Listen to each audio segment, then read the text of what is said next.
volunteer school that's in a word of prayer. So any volunteer school to lead us a word of prayer.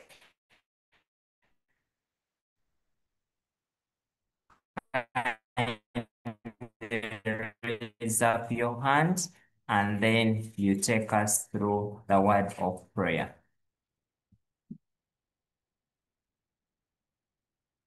Okay. Can we have Mivulanga lead us in a word of prayer? Can we have one child lead us in a word of prayer? Oh, bright future.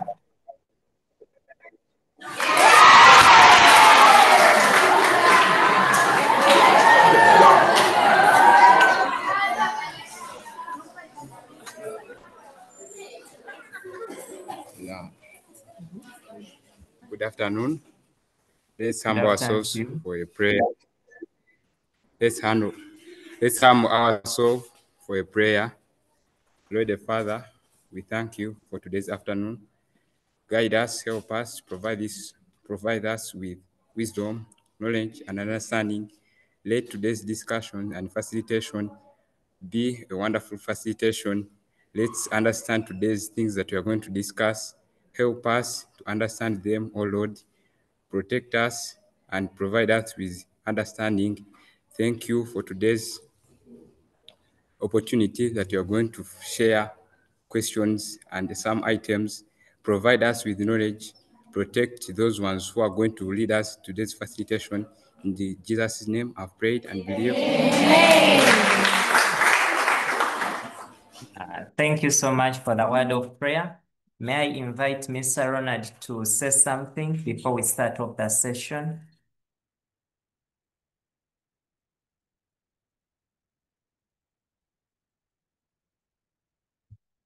Mr. Ronald, are you on?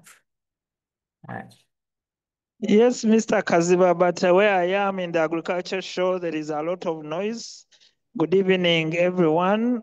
I want to thank all the schools that are joining. I want to thank you, Mr. Kaziba, and your team for organizing us. And I would like to wish everyone a fruitful lesson.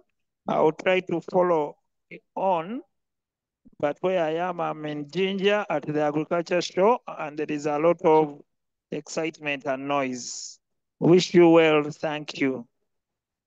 Okay, thank you so much, Mr. Ronald. You are most welcome, dear ladies and gentlemen. Today we are going to share on mathematics. And you know very well, as we start this session, there are two important things concerning mathematics. At the current level where we are, there are two things that are very important. One is on time management, and two, the organization or the presentation of your responses. Those two things are very key as we plan to attempt any mathematics paper. Now, when we are talking about time management, remember our paper is for 2 hours and 15 minutes, and we are supposed to do 4 items in total. If you are to take on the 4 items, it means that you must divide your time very well. So we expect each child to take 30 minutes per item. So when you are planning, you need to have your watch such that you plan well, that every time you are going to attempt, you will spend 30 minutes. Then the extra 15 minutes are to cross-check your work, to cross-check which numbers are you going to attempt. Whenever you receive a paper, you must first check out which numbers am I going to attempt and which numbers are very doable, or which numbers do I understand most. Okay, a minute.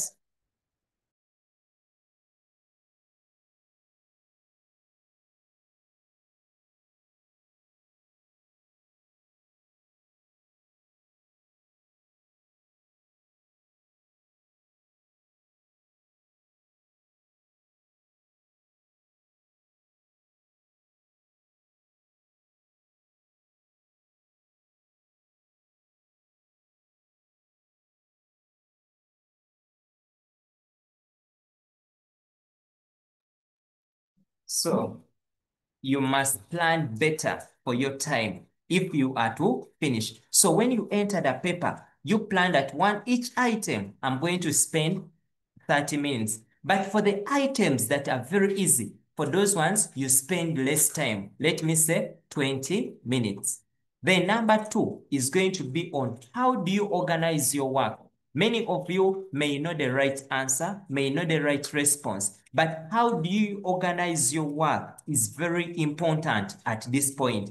We do expect that when you're writing your responses, let me say this is your paper that you have received. We expect that when you are writing your work, you are going to write very well in your blue ink that this is item 1.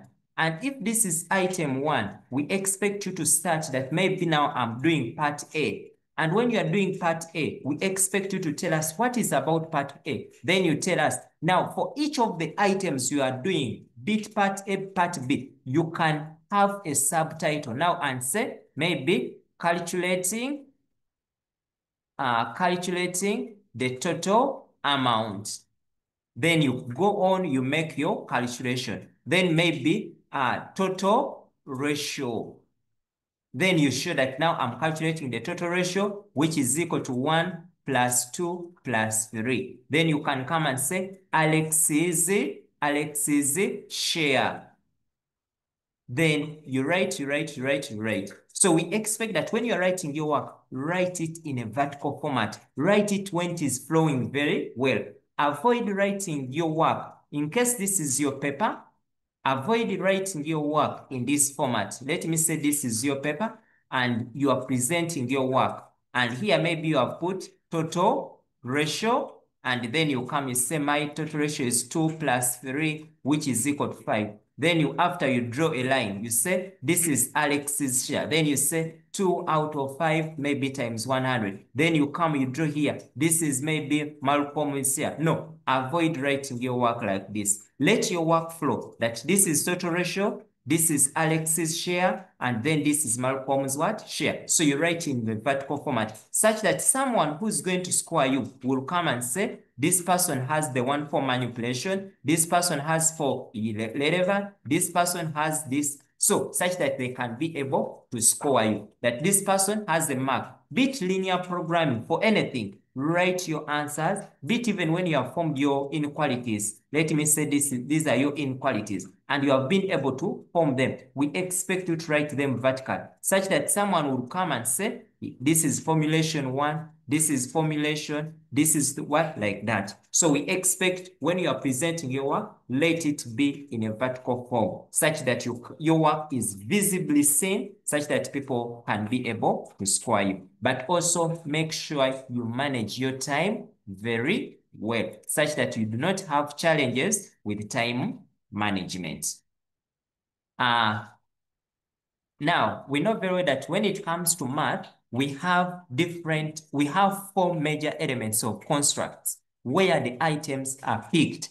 And what does it mean? It means that when you are preparing, you need to be well conversant with the different topics, such that when you are doing your work, you know what to do. Take an example. When it comes to item 1, you need to have the knowledge of number bases. Now, when it comes to number bases, what do you need to know? Under number bases, it is very crucial for you to know, how do we convert bases? How do we convert from one base to another? In case I have a base, or a base maybe 5, how do I convert from base 5 to base 10? Now, look at the application of bases in conversion. So that one is very key under conversion. When it comes to working with integers, what are those things that are very crucial? Here now you need to know what we call writing in words and figures. Secondly, you need to know the application of LCM and HCF. Now, those are the common things under working with integers. When it comes to rectangular Cartesian coordinates, here we do expect that you have mastered plotting very well,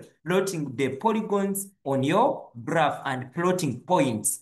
Then when it comes to fractions, percentage, and decimals, ask yourself, where do I apply such in real life? That fractions, I'll apply them when I'm sharing. So now here, you need to know that fractions are going to be common, percentages are going to be very common. Now, when it comes to numerical concepts, here you must know where can we use indices, that whenever you are given a very big figure and you need to write this figure in a complex form, then that means you need the knowledge of indices. Sometimes when it comes to SADs, sometimes you want to have your answer written in a way that it is in an exact format. Then there we apply the SADs. Then ratios and proportions can cut across all elements of construct. You can find ratios in item 2, you can find ratios in item 3 and 4, also you can find ratios in item 5 and 6. So ratios and proportions can cut across all. Now here under proportions, what do you need to know? You need to be well conversant with what you call direct and what you call inverse proportion. Some items that are being said are asking you, do you know what you call direct proportion? Do you know what you call inverse or what you call indirect proportion? Now, these are what you need to know. Then ratios, here you need to know about equivalent ratios. You need to know about how do we share when we have different ratios. Now, the second item will come in patterns and algebra. But here, what is the common item you have been seeing? The common item you have been seeing is linear programming. Almost in all papers, you have been seeing linear programming. Why? Because it has real-life application. But also in linear programming, you'll find that the topic of equations and inequalities comes in. This topic, you covered it in senior 2. You'll find that under linear programming, the linear programming can be combined with simultaneous equation. Linear programming involves the use of equation of a straight line. Linear programming involves the use of inequalities and regions. Linear programming can be combined with a bit of algebra 1. So linear programming combines equations of lines. So that means that here, which items should you expect? You should expect things concerning linear programming. You should expect things concerning sequence and pattern. You can expect things concerning vectors, but also do not forget that composite functions happen in real life. Whenever the companies are advertising, whenever companies, they always say, we are removing for you a discount of this and this. Whenever you are paying school fees, sometimes schools remove for you. So we can use the knowledge of composite functions in order for us to be able to calculate. Now here, I want you to be very careful. I want you to master very well some topics. I want you to be well conversant with simultaneous equations. I want you to be well conversant with composite functions, but also linear programming is very, very key. But also other topics can cut across. And when they are setting these items, two things can be combined, two or more. Whenever they are setting linear programming, you need always to expect applying equations and inequalities, equations of a straight line, inequalities and regions, equations of line and curves, but also algebra 1. But also here, we can have a scenario about quadratic equations. Many of you go to the pitch and many times you go on and maybe this is our person. You go on and you kick your ball and your ball always falls like this. Now, this concept you are looking at, this is what we call quadratic equations, quadratic expressions, quadratic curves. So a scenario can also result from here, whereby they tell you that Amos kicked a ball that reached a height of this and this. The ball fell at this distance and this. So that one, it means that you are applying the knowledge of quadratic. But in case a scenario is to come from in that angle, then as a student, in case they do not give you your reference axis, because here for such a case, you need to know the reference axis, because they can tell you the boy kicked the ball, it came, and maybe it fell at 5 meters. And this one, it can be maybe. So what are they testing for? Now, for such a case, they may be testing, do you know how to form quadratic equations when you have 2 points? This is the kind of knowledge that you need. Now, here you need to know how do we form quadratic equations when we have a quadratic curve. Now, this is one of the things that can be set around this region. So that is item 2 and then item 1. Then the third item is what we call statistics, Venn diagram. matrices, and the tree diagrams. Now that is element construct number 3. Now what is very important here is for you to know how to deal with each of them. Statistics, Venn diagrams, matrices, and the tree diagram. But in each of these ones, there are some things you need to know. Under statistics, there are things you need to know. Number 1, you need to know how do you generate classes and how do you generate a class interval. Number 2, you need to know how do you draw graphs and what are those common graphs that should be at your fingertip. One of them is an ogive, or what you call a cumulative frequency curve. Then the second one can be a histogram. But this is not the only way we represent data. We can as well go on and use pie charts on top of line graphs and other graphs. Then here, you also need to know the different formulas. Formulas for like mean, formulas for median, and formulas for mode.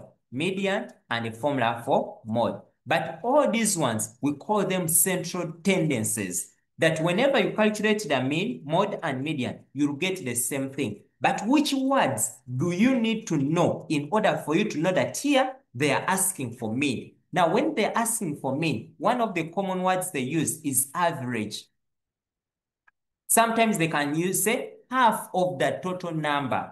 So when you see the word average, 50%, it means that you need to know that average is you need to know the average. So that is the common one. When it comes to median, here they can ask the middle number or the middle part. Here they can as well ask the 50%. When you see 50%, it means they're asking for median. Then mode. Mode here, they use the number of students that appeared most. So when you see such words, then you need to know that here, the question requires me to calculate this and the other. But also, you need to know which graphs are appropriate for each of those ones. Whenever you are finding anything concerning percentages, when you find percentages in your question and you are to estimate something, it means that percentages will work very well with an ogive. So for such a case, we expect you to come and draw an ogive. Things of estimating that 70% of the students are in school. Things of estimating above 70%. Then you need to know that for such a case, you need to draw your ogive. Then in case it is appearing most, numbers that came first and the rest of that, then you need to know that for such a case, you need a histogram. And when you are drawing a histogram, members, always do not forget that you don't jump in a space. The bars must be very close to each other. Then when you are drawing a cumulative frequency curve, always it is better you start with your lower class point. Let me say it is 9.5, and then you continue in that particular direction. Number two, we have what we call Venn diagrams. But before I leave statistics, please do not forget when you are dealing with statistics, under data and probability, you must be specific. Which method are you using to present your work? Now, when it is statistics, we expect that you are going to write for us a frequency distribution table showing the age of children, something like that. A frequency distribution table showing this and that. And when you are putting your data under the frequency distribution table, we look at the coherence, and always we mark on things that are marked are those things that are relevant in your table. Then when it comes to a Venn diagram, this one is also another way of presenting data. So a Venn diagram is a way of presentation of data. So we expect when you are going to use a Venn diagram, you write that you say a Venn diagram, a Venn diagram showing this and this. But the keyword is a Venn diagram. A keyword here is a frequency distribution table. Matrices is also another way we can have our data summarized and presented. So when you are going to use matrices, then also specify using matrices or using matrix approach. Tree diagram can also be used when we are solving things. When we want to solve a problem, be specific. A tree diagram doing this and this. A tree diagram to show this and the other. So these are the major 4 things we do expect you. However, now you need to note the interpretation. For this particular item, there is always a problem they want you to solve. And when you are making your conclusion, we want to see that problem being solved. What is your say from what you are concluding on? The same thing will happen when it comes to probability. Sometimes the question, take an example, you may have 3 Venn diagrams, and then you solve out and they ask you, what are they? From your Venn diagram, what can you conclude on? So sometimes you need to reason out basing on the probability that the question has given you. But in case the question has not given you a percentage and they have asked you to conclude, then you need to know what you call the interpretation of the probability. You know well that when it comes to probability, probability runs from 0 to 1. So you can have 0, the middle one is 0.5, and then we have 1. But in between here, we have 0.25, and then we have here, this is 0.75. Now, as a person, in case they have asked you for a conclusion, and there is not any percentage that has been attached, then you need to know, how am I going to conclude, and what do I need to do? Now, when you are making a conclusion for such cases, you need to learn and study which kind of problem am I solving. Now, when you identify the problem that you are solving, then you need to know that whenever the probability is 0, that means that it is uncertain. That it is uncertain. When the probability is 1, then it means something is what? Is certain. Now, you need to know that in the middle here, you are not sure whether something will happen or it will not happen. Sometimes when you see uncertain, can also be represented as impossible. It cannot occur. Then, between 0 and 0.5, this is what we call unlikely. Then between 0.5 to 1, this is what we call likely. But in case your probability lies between 0 and 0.25, this is what we call highly unlikely. Then 0.25 to 0.5, we call it likely. Then between 0.5 and 0.75, we call it likely. Between 0.75 and 1, that's what we call highly likely. And now what does it mean? It means that in case your probability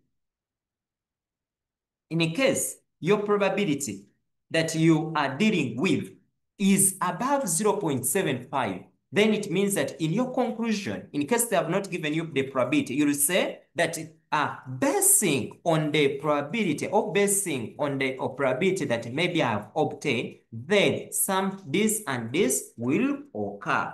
Sometimes the questions may be about drug abuse, maybe phone usage, and the rest of that. So you base your conclusion basing on this theoretical knowledge about the interpretation of probability. Sometimes it can be in percentage: 0, 25%, 50%, 75%, and 100%. Now, when it is between 0 and 25%, that one is unlikely. If it is between 25 and 50, that one still is unlikely. So for someone to pass, it means that you need 75% and 100. That's what we call likely. And that one is highly likely to occur.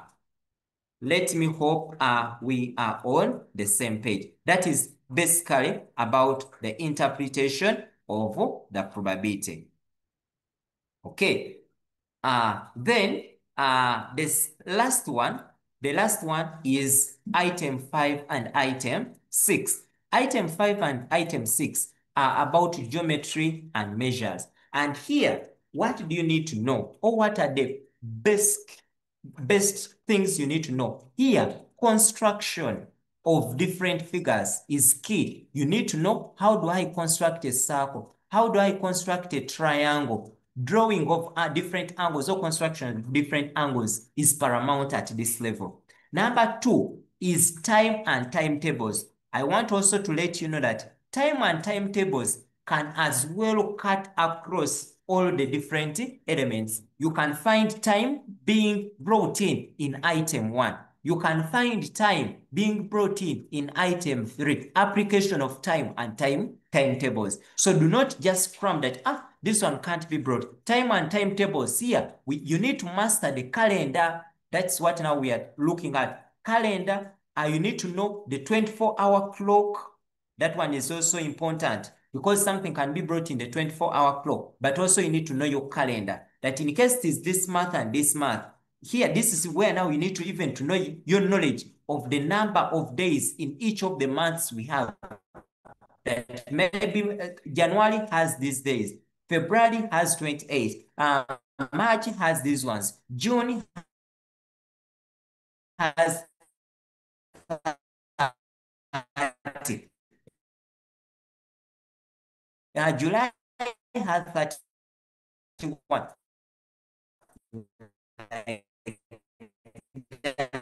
So those number of days is also very, very important.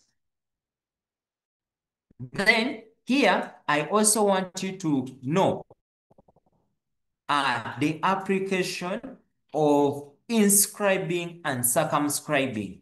It is also a very common thing here. But also what you call 3 dimensions. Here you look at different figures and cones, but also you can look at their frustrums for those different figures, be it a pyramid, be it what. So other things, but you need to know how do you deal with those different items. Okay, now we're going to start off now our discussion. How do we approach an item?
Okay, sorry about that. Kindly just give me 2 minutes and then we'll proceed as you read through the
Now, whenever you receive an item, the first thing always you need to look at, first go through the item around 3 times.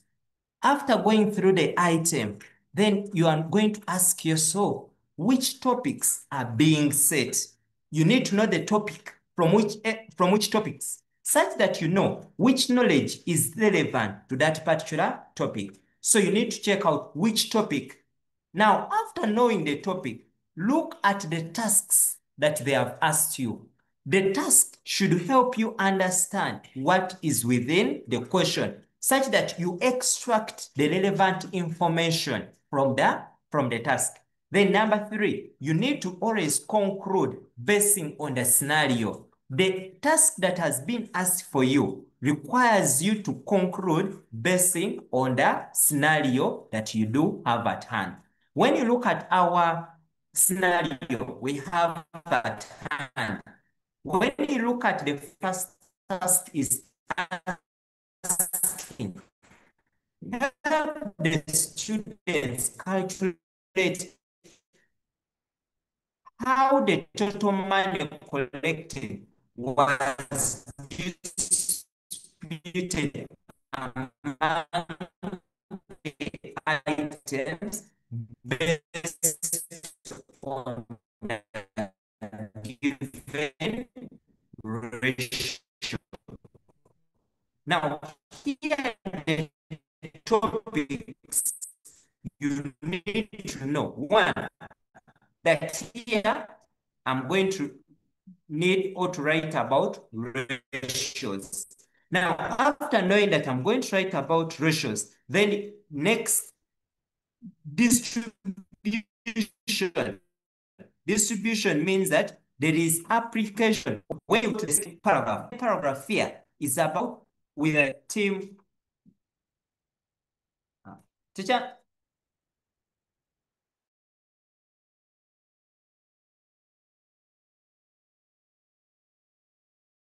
so you need to know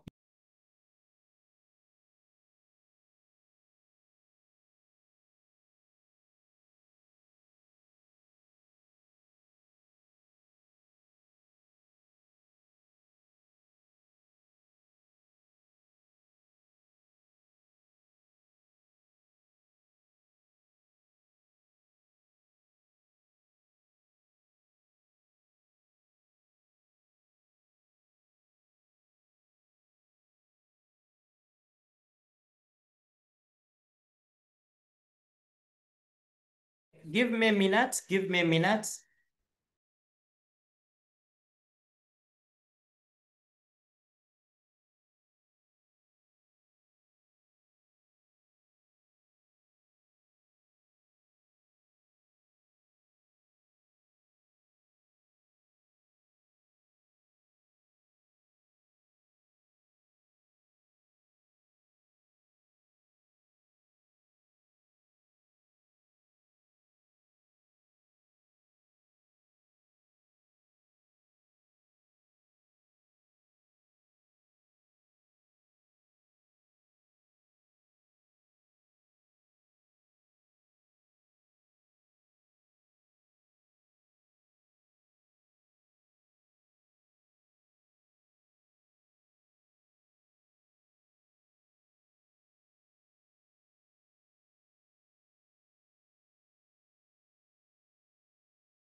Sorry, I'm still trying to get a bit proceed. I'm seeing in the chat people saying I'm not clear, but kindly first confirm whether now I'm clear. Let me know through the chat whether now I'm clear, whether you can. Okay, people are saying you are. Okay. Okay. Now, what do you need to do? Okay. Now, after you knowing that these are the particular topics, then you go on and you start answering. Now, when you look at this particular topic, it required you to know about 5 topics. It required you to know the knowledge of ratios and proportions. It required you to know the knowledge of working with integers, because there is an application here. This is an application item. It required you to know about time as a topic. It had a topic of fractions, percentages, still in the same what? In the same topic. So it required you to have the knowledge from all those different topics. But now what is the first thing we are going to do? They're asking us, help the students calculate the total money collected and how it was being distributed. Now, when you read the question, they're telling us that at a secondary school in Uganda, the senior 4 class made up of 125 students. Now, first extract that information. The class has 125 children. So I'm going to write here, total number of students in class. Total number of students. So the class has how many? 25, 125. So you extract that important information you think you're going to need. But after reading through the item task, what the item was organizing their end of year property, each ordinary student contributed 1. Then you say ordinary student contribution.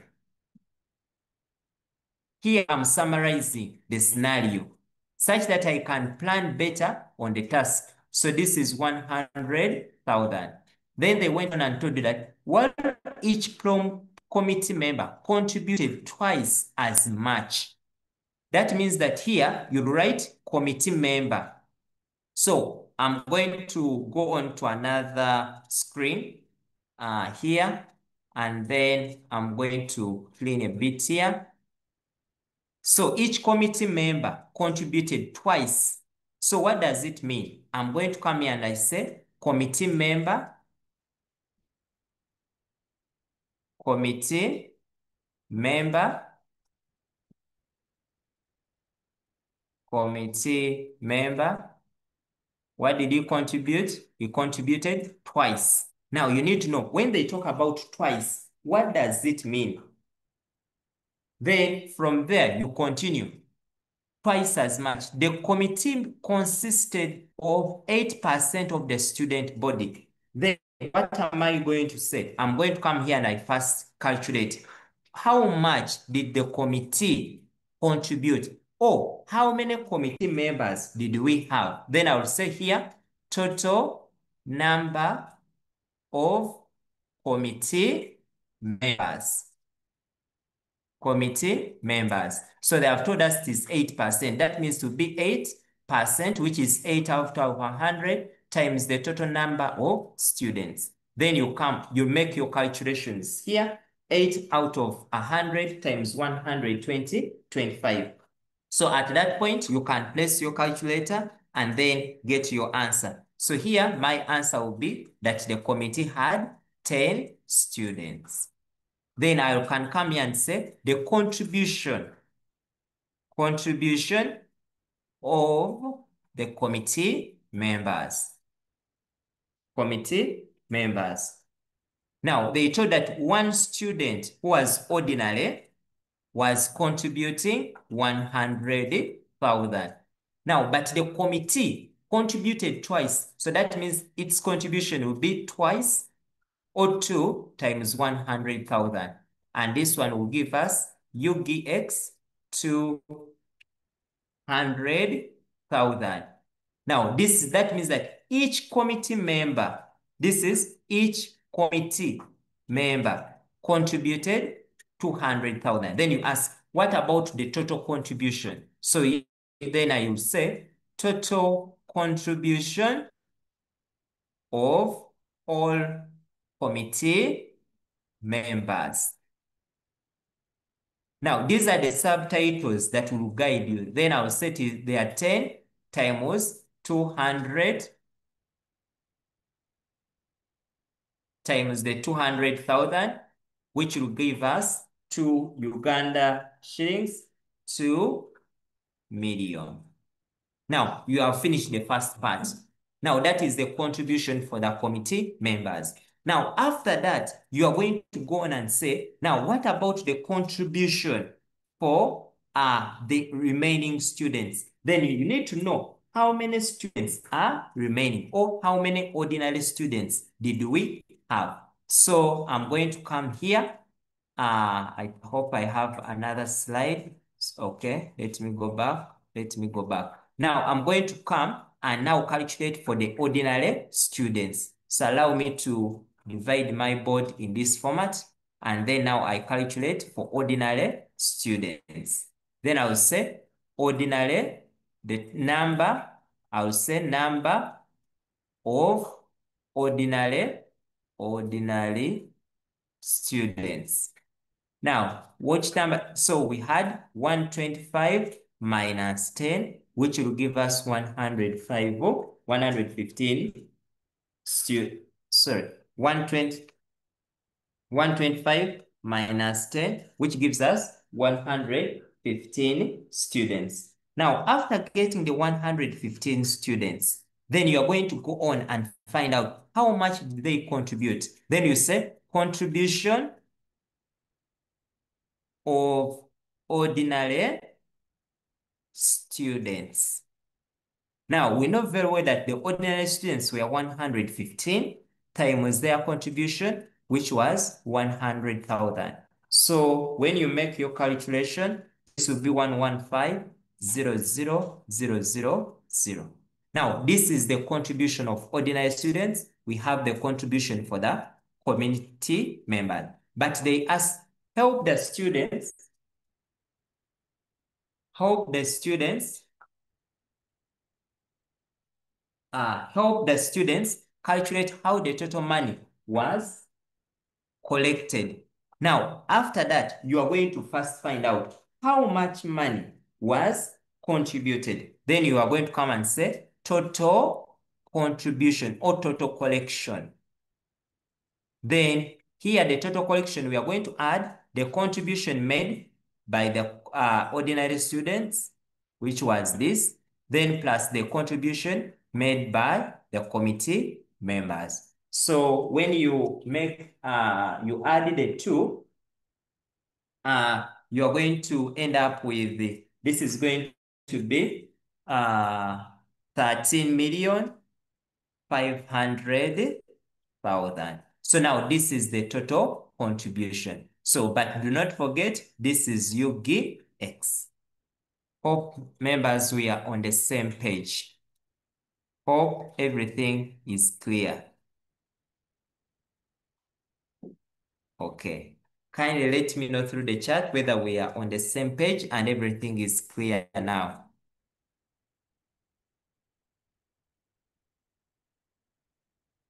Hope I'm clear. Okay. Okay. Okay.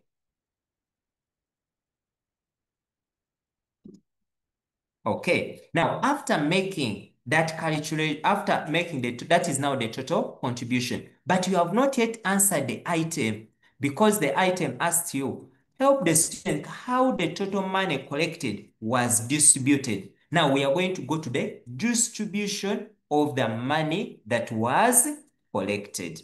Now, that is the next thing or the next task we are going to do. How was the money that was collected shared among the different people? Now, I'm going to go on my second, I'm going to come and ask, how was this money? Then you go back to the task. Ask yourself, what did the task talk about? Then you go the money collected was to be spent on three major items: music, decorations, and food, in such a way that the amount spent on decoration was twice the amount spent on music, and the amount spent on food was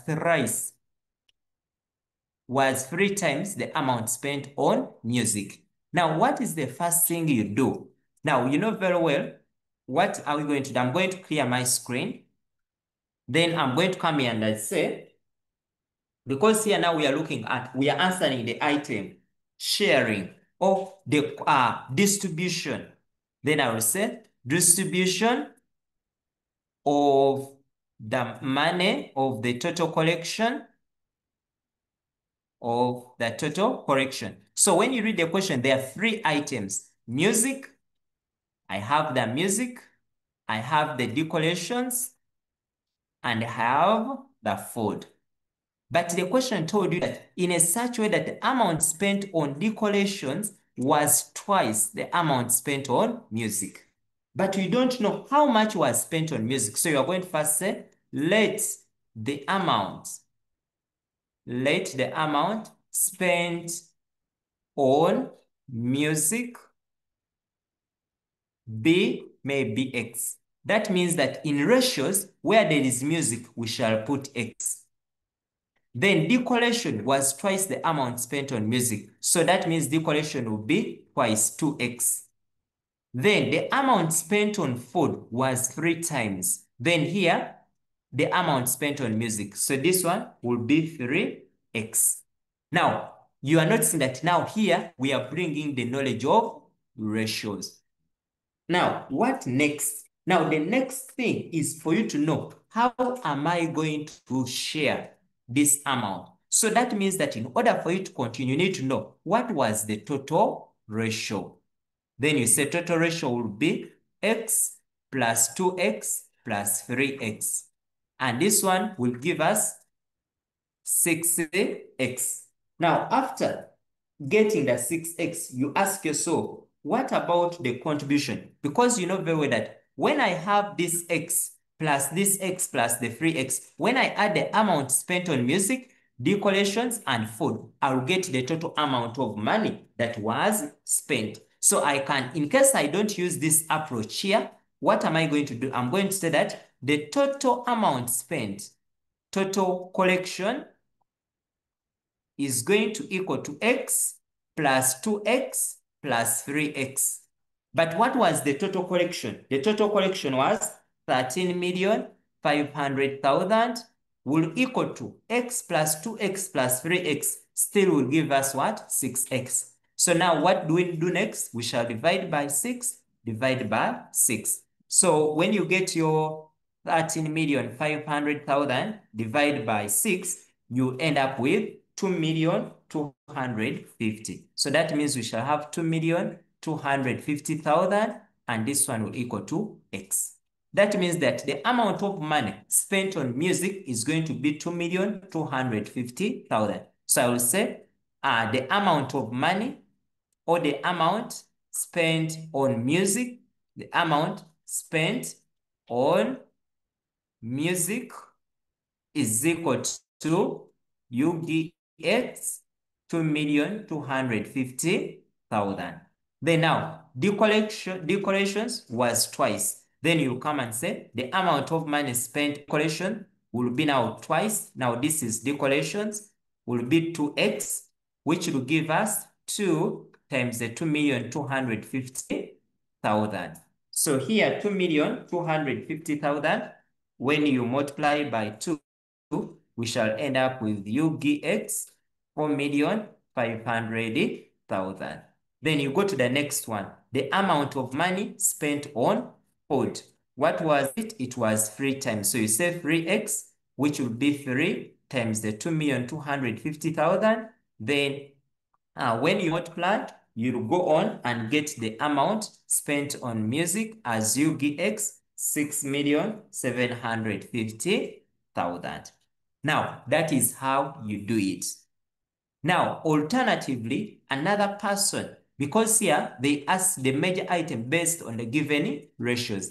another person can as well approach it in the angle of saying that music was X out of the total ratio, which was 6X, then times the total amount collected, which was 13,500,000. So by X and the X, these two X's go, then by 1 by 6 goes. So still you can get the same answer in case you decide to use that approach. So that is how we expect you to approach such an item. Yes, another person, yes, you can divide X throughout. That one is also very, very okay. X can be divided throughout. Before we leave this number, in case you have any question, you can raise up your hand and then you ask. In case there is any question, you may raise up your hand and then you ask. In case there is any question before we leave this part. Okay, Act High School.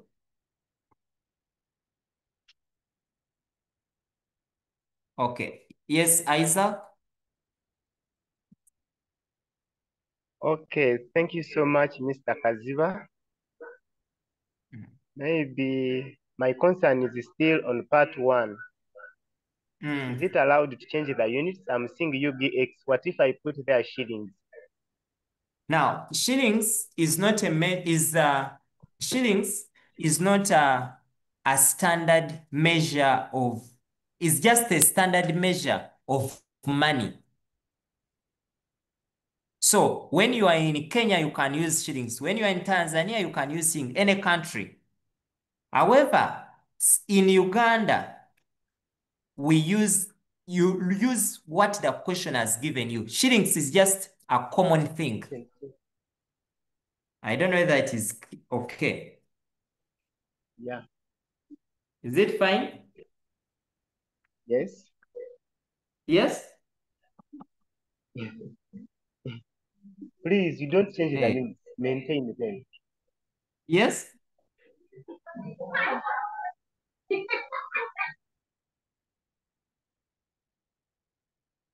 Yes. So shillings is just is currency, but it can be used in any country. Kenya, Tanzania, Somalia, and the rest. So when they specify, then please use what has been specified. Act high. Sir. Yes, please. Yeah, we are requesting for your pardon on that part B. On? On part A. So. On part. Okay. I'm going to throw more light. Yes, Francis Xavier Modern.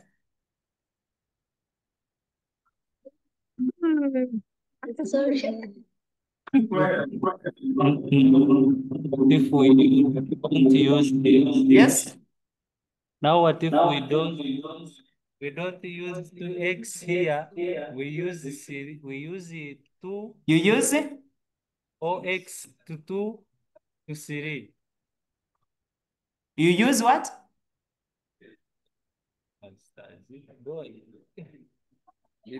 Okay. I'm not getting some of the questions clearly. I'm not. I'm saying, what if Yes. we don't use x here, we use x to 2 to 3, not the x to 2x to 3x. What if you use? We use x to 2 then to 3, but not the x to 2x to 3x.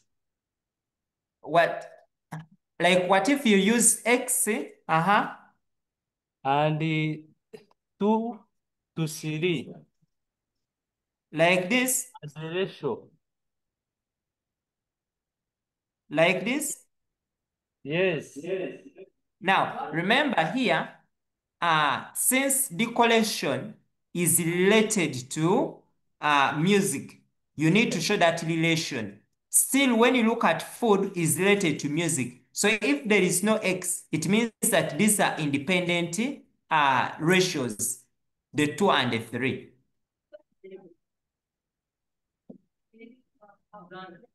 Okay. No, the crossing here I was just showing you. But there's no need for you to do the crossing. Okay, we are going to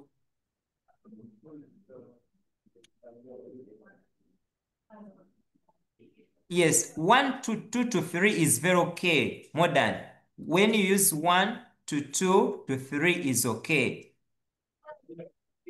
X can be 1 and the ratio 1 to 3 is very okay. That is very okay. Okay, so let's proceed. Let's proceed to the second item. I don't know, people are saying they are not getting me clearly. I don't know why. Why? Okay, but where I am, it is raining. Probably it is causing some network challenges. Okay, so I wanted to show you, in case you are a student, how you could present that item. So you could have your item presented in this format. The way you are seeing this format here, your item could be presented like that. And then you can make that what? Conclusion. So this is how we expect you to present your item in that kind of format. Okay, then we go to the second bit of it. Now, the second bit, the second part B, they were asking, determine whether the decorator will complete the work by 1 p.m. with his current team, and if not, how many additional workers must be added. Now, when you look at this, it must remind you, one, we are looking at ratios and we are looking at proportions. Now you ask yourself, what kind of, here, there are two approaches that can be used to do it. You can use your knowledge of proportions to get it. Now, in case I'm using the knowledge of proportions, I need to be very sure what I'm going to do. Now, number one, you need to know that the question, remember it is here. On the morning of the party, the decorator arrived at 9 a.m. Then I can summarize and say arrival time is 9 a.m. with a team of 3. So initial team that this person had, the initial team had 3 workers.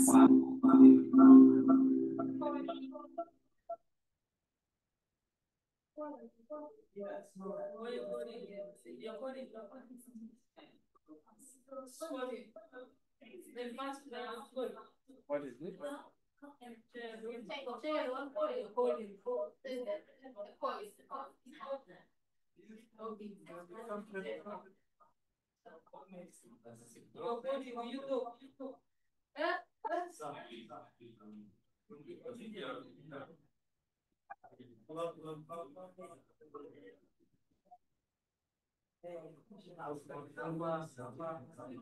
It have not reacted.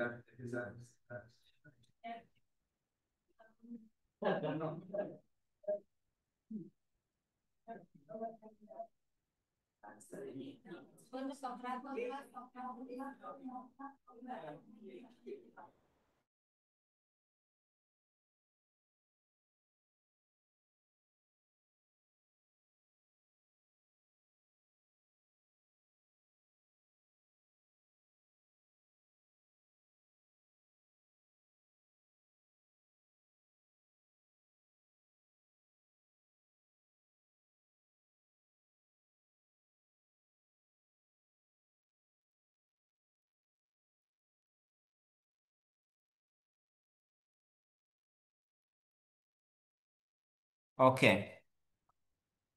I'm telling you where I am, it is raining heavily, so network may not be stable. Okay. Now I was saying, now after you summarizing, you need now to go back on the drawing board. Ask yourself, which knowledge do I need? Now you need to know which kind of relation exists between workers and time. What do you need to know? That the more the workers, more workers, what happens to the time? What happens to the time? Now that's what you need to know, that when the workers are many, what will happen to the time? Yes, not really high.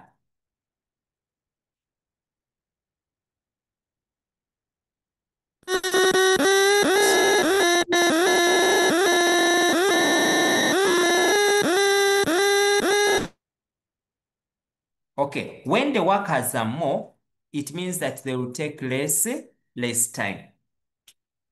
Now, what do you need? Now you ask yourself, which kind of relation is that? Now, that kind of relation is called an inverse relation.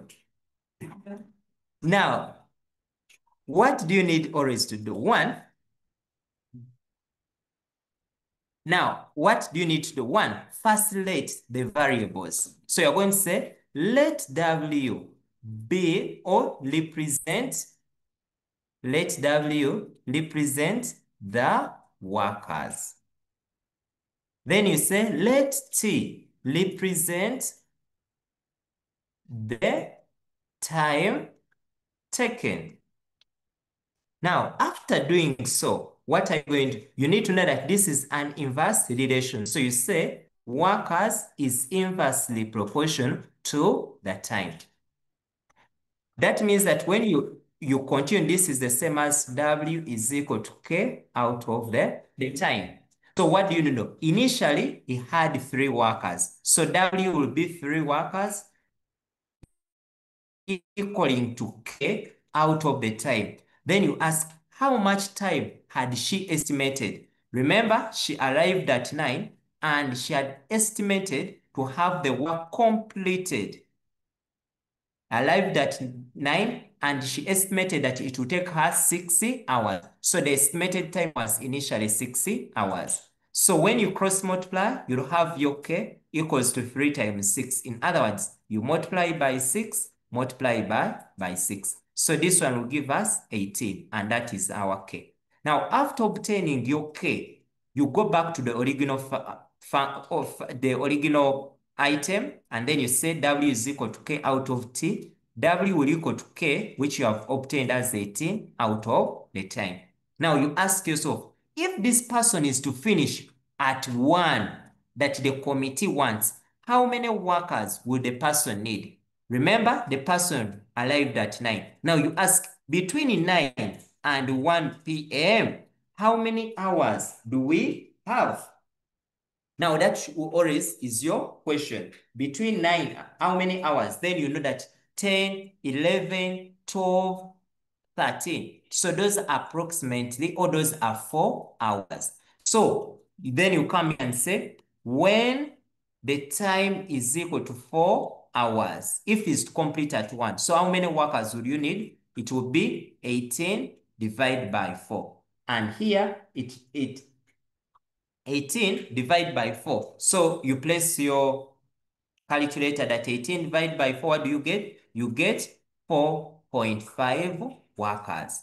But now you know very well that you can't have 4.5 workers. Now this is where you make an estimation and you say approximately 5 workers. And therefore, when you are concluding, you ask yourself, the question asks, how many additional workers? That means that if this person is to work within the 4 hours the team wants, and he needs 5 workers, but initially he had 3 workers, you ask yourself, if to complete within that time, he needs 5 hours, what is the addition number? Then you come and make your calculation and say, additional workers needed will be 5 minus 3, which will give you 2. Then you make a conclusion. You say, because the question, first of all, you need to respond to the question, to the task. Determine whether the decorator will complete the work by 1 p.m. That is the first task you have to do. Then the answer is he able? When you check out the time he had, the decorator with the 3 workers he had, he cannot complete. So what do you need to do? You will say, no, the decorator will not be able to complete within the required time. And then you go to the second part, and if not, how many additional workers must be needed? So no is a keyword. Then you say he will need 2 more workers to be able to complete the work required by the committee by 1 p.m. Now that is the conclusion you can make. So K stands for the constant of proportionality. Then what if I get 4.3? Now 4.3, still you have to go on and estimate because you cannot have 0.3. Okay. Okay. So that is how you can approach okay, so that is how you have to approach this particular item. So that is how I expected you. But another person would as well approach it from the other angle. And the other angle whereby you estimate how much work can be done by one person. After finding out how much work can be done by one person, then you can continue and do the calculations. Yes, Light Vocational Secondary School. Unmute. Yes, I'm asking that the decorator arrived with the 3 workers, meaning they are 4, but you used 3. Now, they told you that how many workers were they? They were 3. And 3. Did they say that the decorator was a worker? Yes? Then the question says, determine whether the decorator finished the work in time. Yeah. Now, meaning the decorator was also working. Now, that is your own assumption, but the question did not say that the decorator was working. The decorator, for this case, was like a supervisor. Otherwise, if they wanted the decorator to be part of the team, they would have said a team of 4 decorators or a team of 4 workers. Yes. So for this, you do not take your own assumption that the decorator was. You never know that the decorator, probably he was a manager. Like the way you see, when it comes to some work, sometimes you relate it to real life that you may have a head teacher in school. In some schools, head teachers do not teach, but they may have workers. So for this case, they did not specify whether he was working or he was not. But the question specified very well that they arrived with a team of 3 workers. So the interest was on the workers.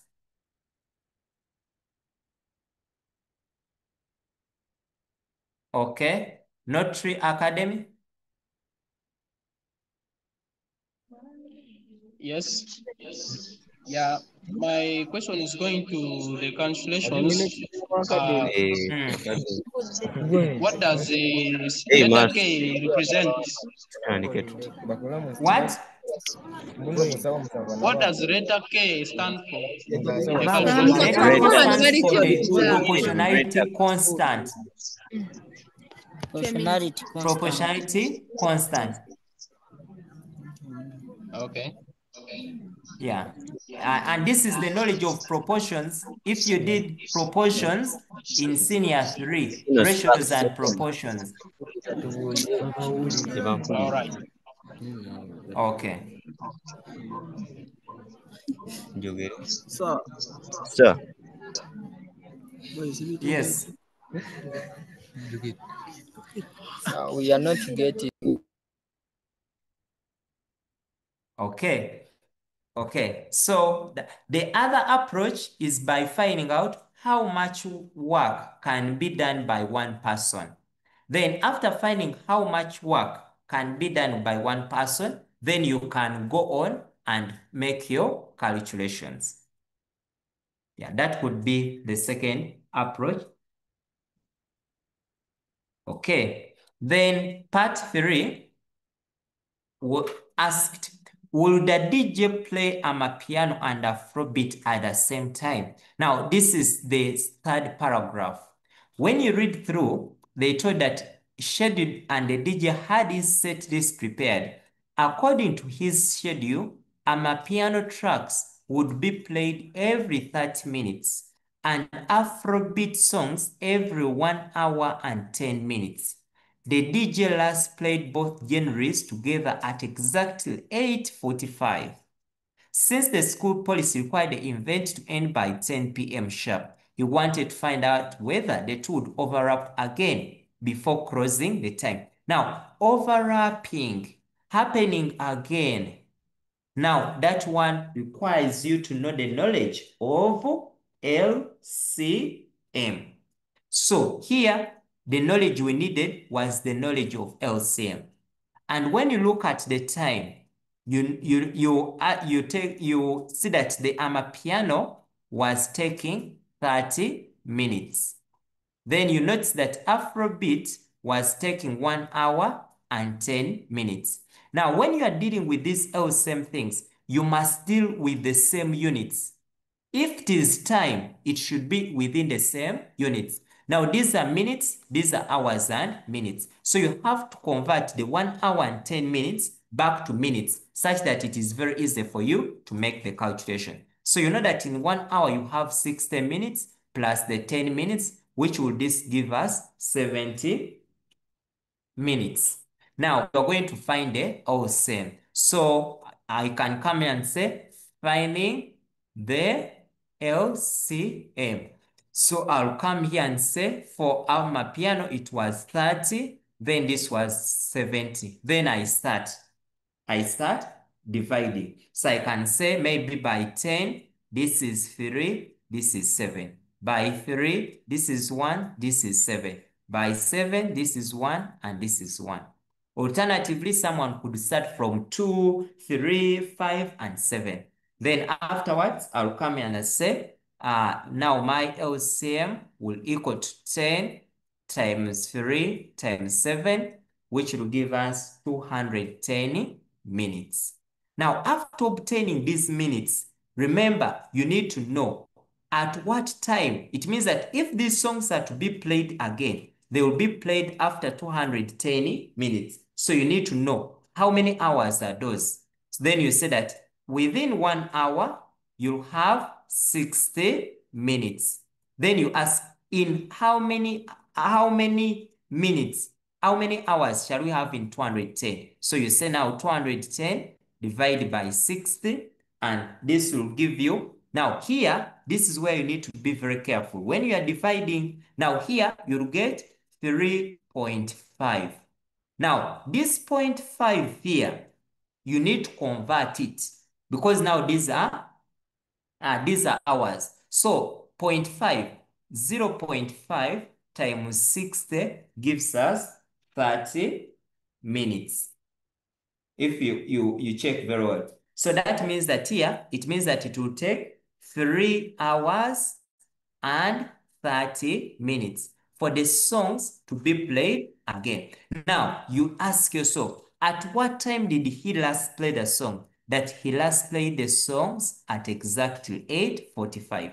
But the answer you have obtained is 3 hours and 30 minutes. Then after you come and say, now if it's to play them again, at what time? Then you say 8:45, then you add on the 3 hours and 30 minutes.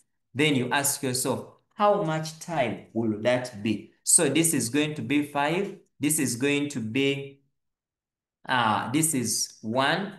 I take 1, and then this will be 12. Now, you notice that if the DJ is to play the song again, that means he can play them again at 12:50 a.m.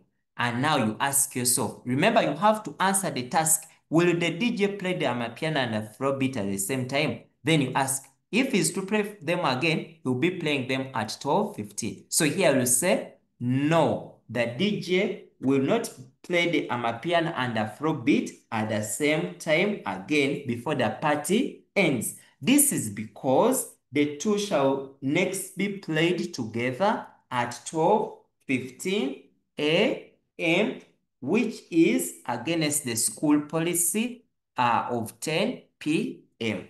So that is now your conclusion.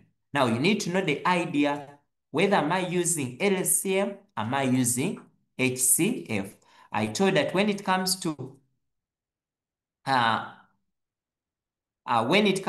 LCM, you look at things that come again and again or after some time.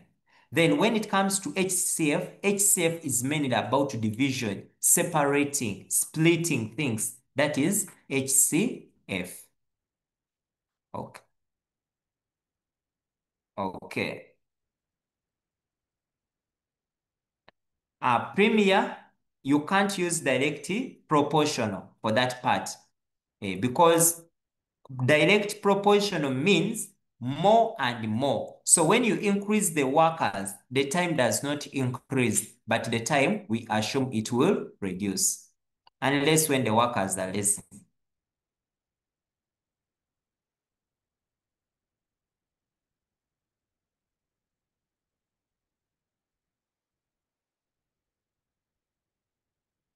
Okay. Yeah, I've said alternatively, when you are getting the LCM, there is no penalty. You starting and say this is 30 and this is 70. Then you say by 2 here, you'll get 15. By 2 here, you get 35. Then you say by 3, this is 5. This is 37. By 5, this is 1. This is 7. By 7, this is 1 and this is 1. That is very fine. It is very, very okay. Okay. Yes, Katkam. Katkam. Yogera Musumba. Yes. This meeting is being recorded. Yogera. My question is, where have you removed the 6 to represent the time? Where have we removed the 6 to represent the time? Where did we get the 6 to represent the time on part B? Where did we get that? 6 to represent the time. Where? On part B. Part B. Where did we get the 6? I'm not seeing 6 somewhere here. Part B, the one we left. Where did we get 6? Where is 6? Where is 6?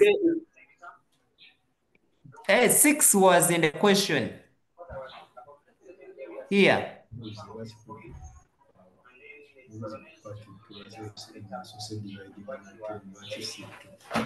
Okay, I've got it. And the second question is, why did you first divide the LCM by 10 instead of 2? No, there is not. Okay, it is okay for whatever approach you want to use. In case you want, you can start with the prime numbers and then you continue. Okay, it has no effect. Yeah, here I was looking at minimizing time. The only effect where you can get it can be maybe in HCF, more so if at all you are not, it's not familiar to you to do the division. Okay, sir. Okay. Okay, thank you. I think now we are good to continue.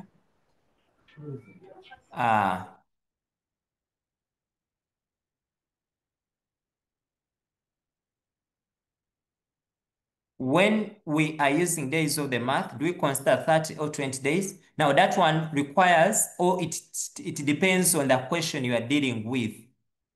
Sometimes the questions may specify the month, that in the month of February. So you need to know. Okay, now we go to the second item. Now the second item, they told us that a wholesaler wishes to transport at least 200 bags. Now, when you look at this item This item here requires the knowledge of linear programming. Now, whenever you meet these scenarios, you need first identify the mathematical words within the scenario. Then those mathematical words you have identified are the ones to guide you on which signs to use. Now, when you check here, I want someone schools to raise their hands and they tell us what are some of those mathematical words you have identified, words that are mathematical in nature that are going to form the inequalities. Yes, Notria, Dami, hi.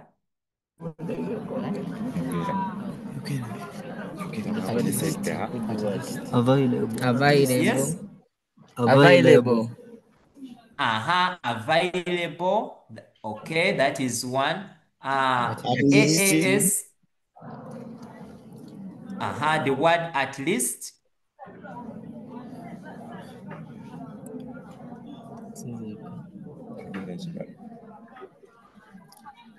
Mary Assumpta. Can you carry Ochila? Can you carry? Yes. We have identified at least. At least. Yes. Now that is always the first thing you do. Identify what are those words that are going to be mathematical in nature. Now, when you are starting this number, always first summarize your data. Plan for your data.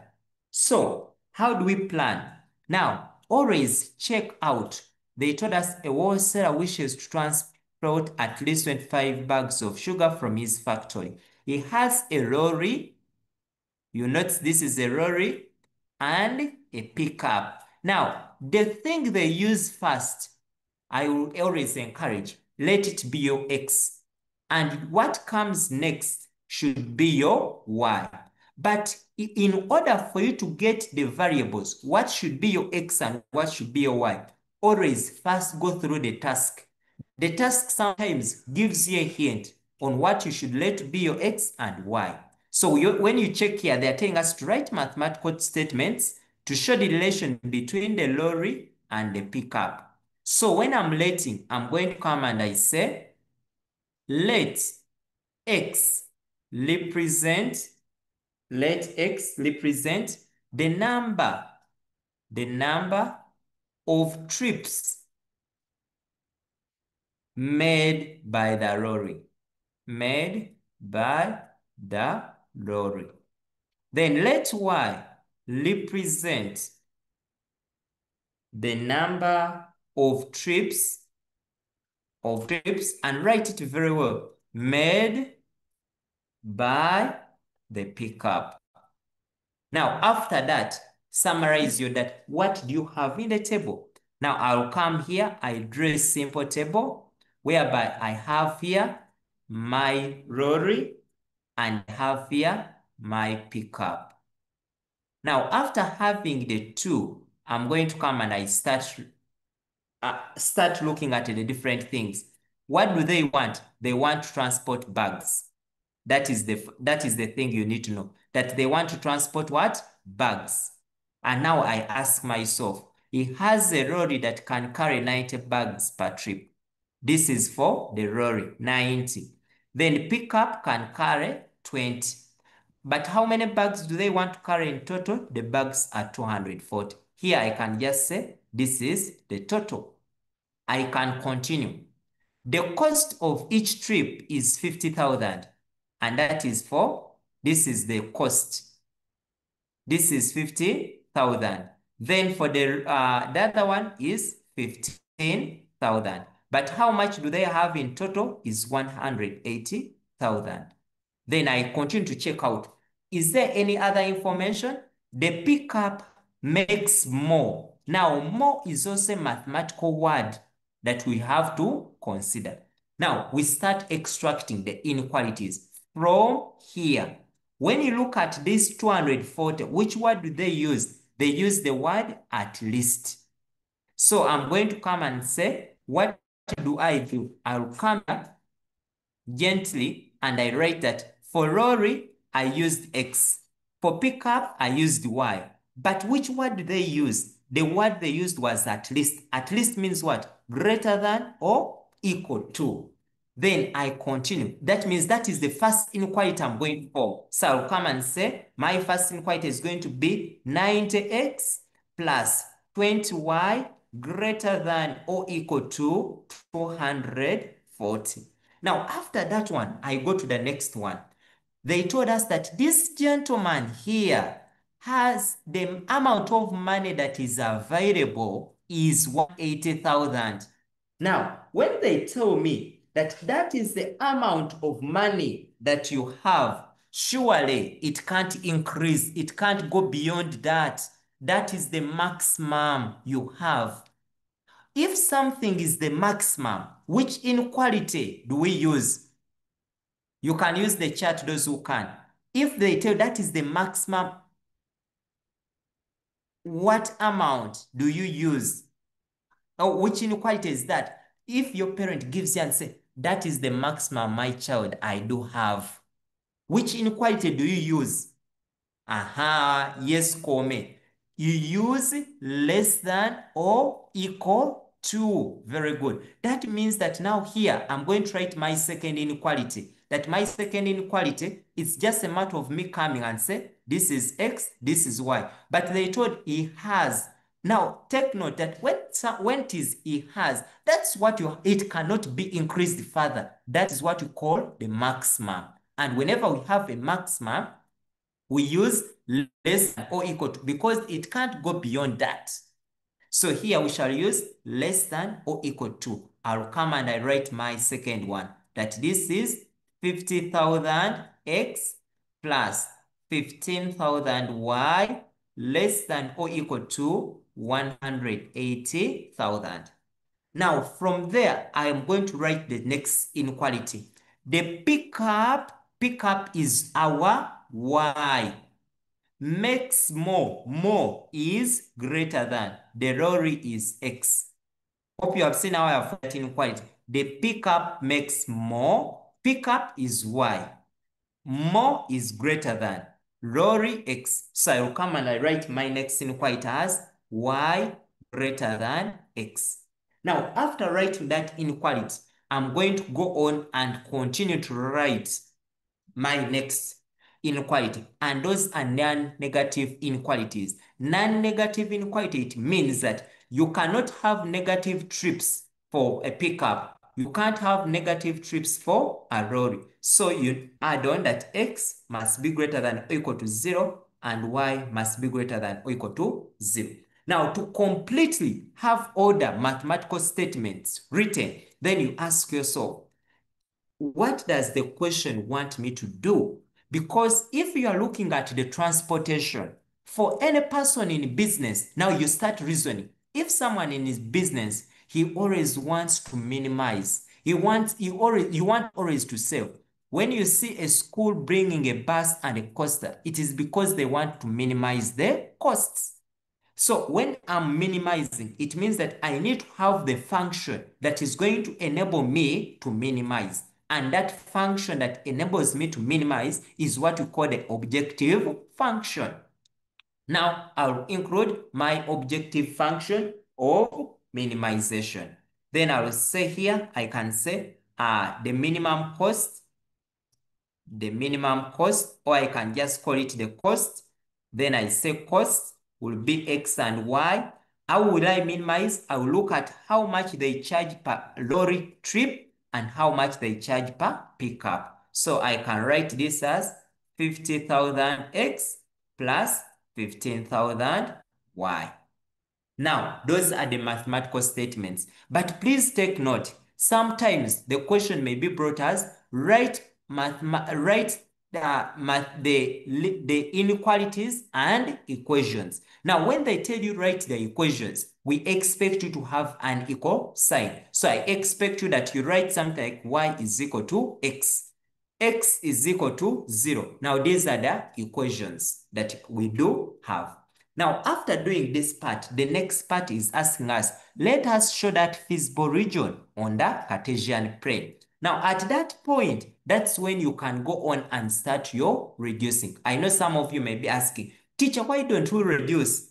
Now remember, we are extracting this information the way it has been given to us before it was reduced. So before you go on and reduce your equation, first write it the way it is before you go on and reduce. Now we are going to go to the feasible region. Now the feasible region, I'm going to first go on and first find out for the first inequality, and we write it. Now I'm going to start with the first one. The first one we had was 90x plus 20y greater than or equal to 240. Now, if I'm to reduce this, it means that I can divide by 10 throughout. So when I divide by 10, I get 9x plus 2y greater than or equal to 24. Now, if I'm to plot, I must first form an equation. So we are going to form an equation.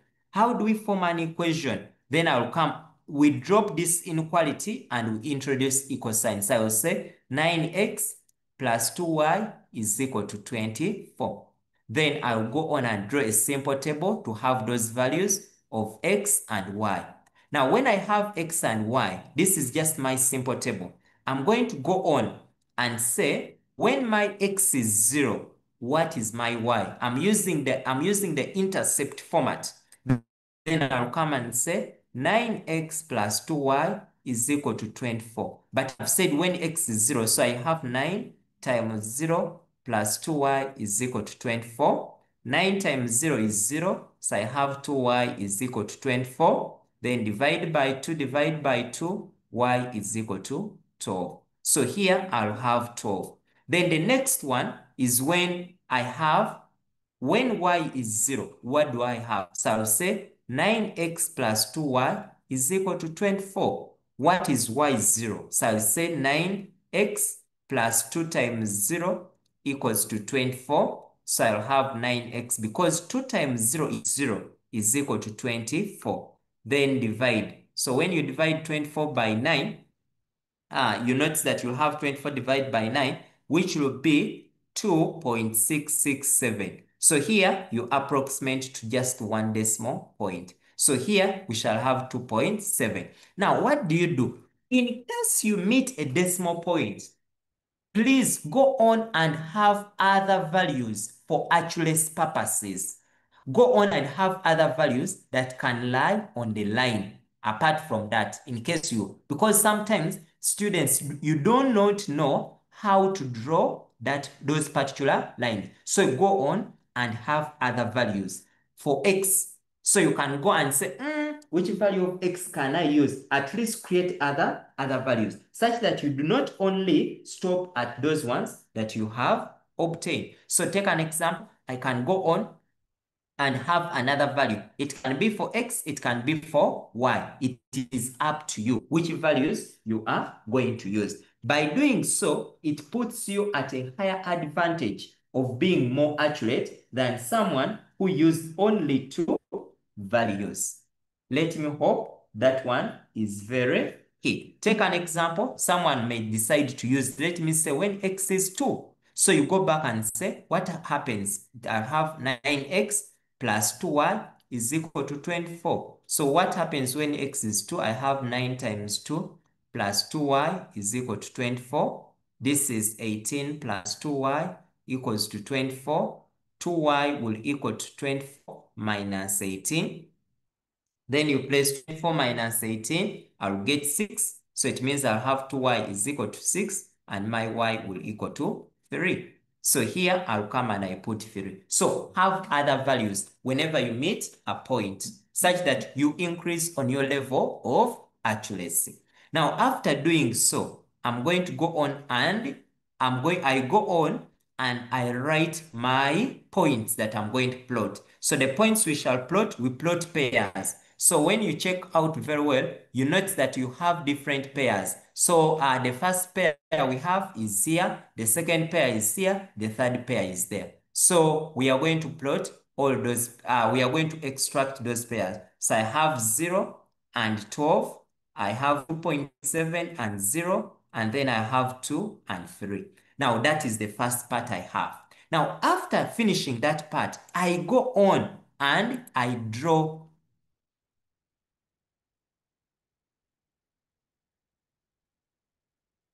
okay. After that, I'm going to go on and I have other points for other lines. Now, which other points do I have? I go to the next equation. And the second equation we had was 50,000 x plus 15,000 y less than or equal to 180,000. Now, you can reduce this. You can first divide by 1,000. When you divide by 1,000, divide by 1,000, divide by 1,000.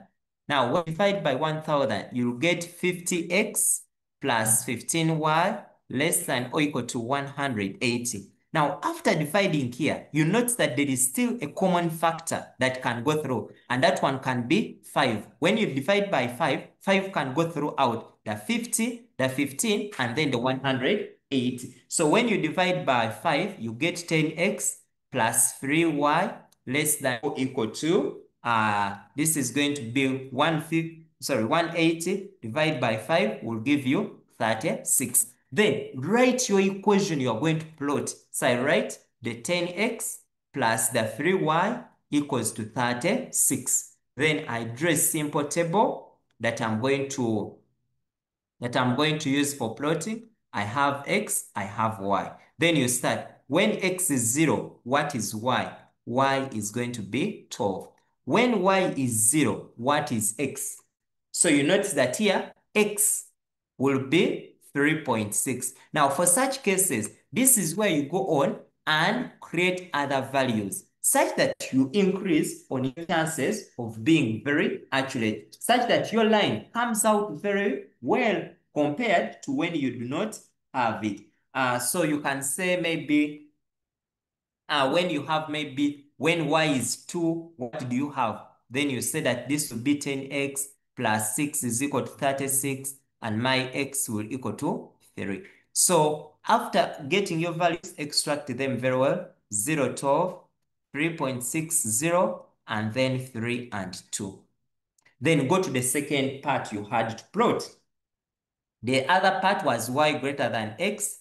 This one means y is equal to x. That the values of y are the same values for x. So you go on and plot your values. Now, here you have x and y. But remember, whenever you do not have an intercept, you can't. Because when you say x is 0, y will automatically be 0. So here, your x can be 1, y will also be 1. When it is 2, this one will be 2. When it is 3, this one will also be 3. Now, this is your simple table. Then extract at least 2 coordinates. You are going to plot, say 0, 0, maybe 3, 3, or 1, 1, or 2, and 2.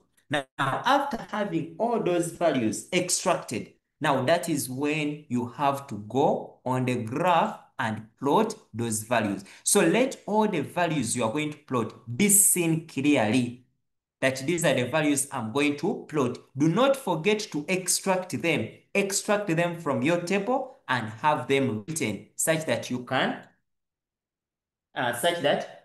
be able to write them very well and plot. Now we go to the plotting. How do we plot? Kindly let me know whether my graph is clear, because this is the graph I want to use to plot. Now, when I come to my graph, I'm going to draw my line. So I'm going to come, I will draw my line.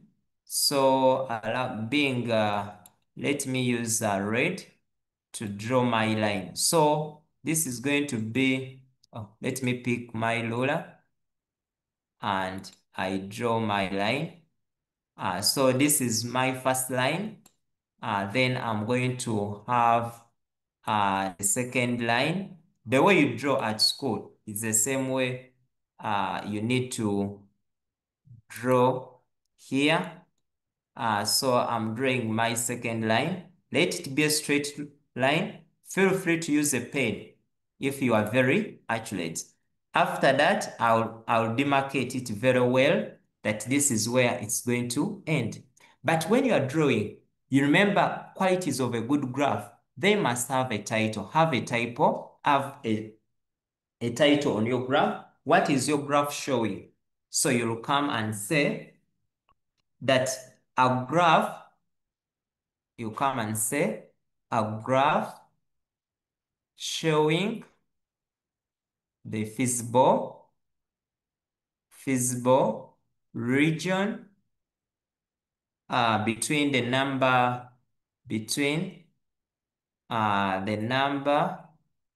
of pickups, the number of trips made by pickup, and lorry, something like that. Then you know a good graph has a scale, so you can have your scale. Now, when you look at the values, you judge and ask your values. The values we are going to plot, you notice that they are a bit very small, so meaning that you need to get a convenient scale, such where the highest value you have to plot is 12, where 12 can fit. So I can start and say, this is 0. I want also my 12 to be able to fit. So allow me to that this is going to be 4. This is going to be 8. This is going to be my 12. And this is going to be 16. I can use the same scale this side, that this is going to be my 4. This is going to be 8.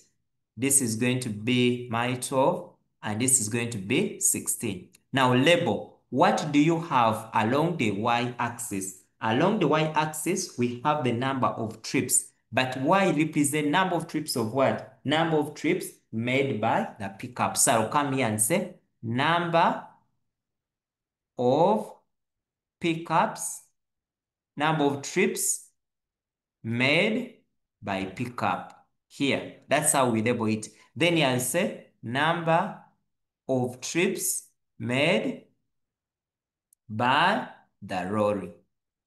Now, after that, you start plotting. Now, the first point,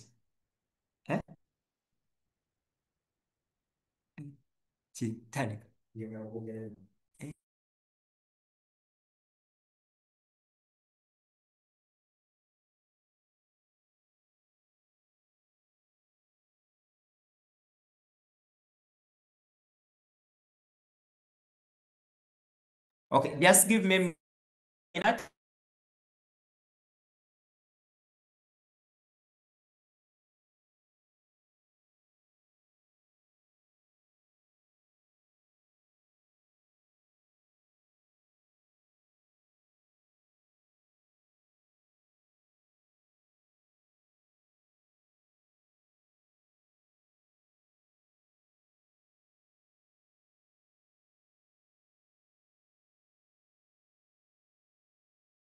Okay, now, we are going to plot. We plot the first point, 0 and 12. So 0 and 12 is the point here. This is the point.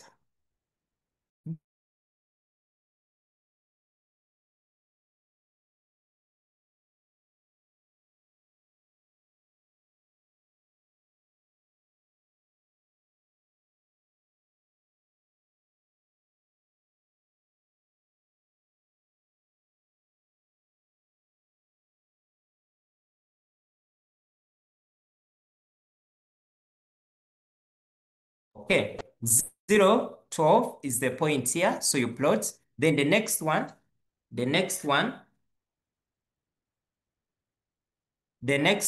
is going to be 2.7 and 0. Now, some of you are asking, how do I plot 2.7? Now, when you look at our graph, this is where we have 2.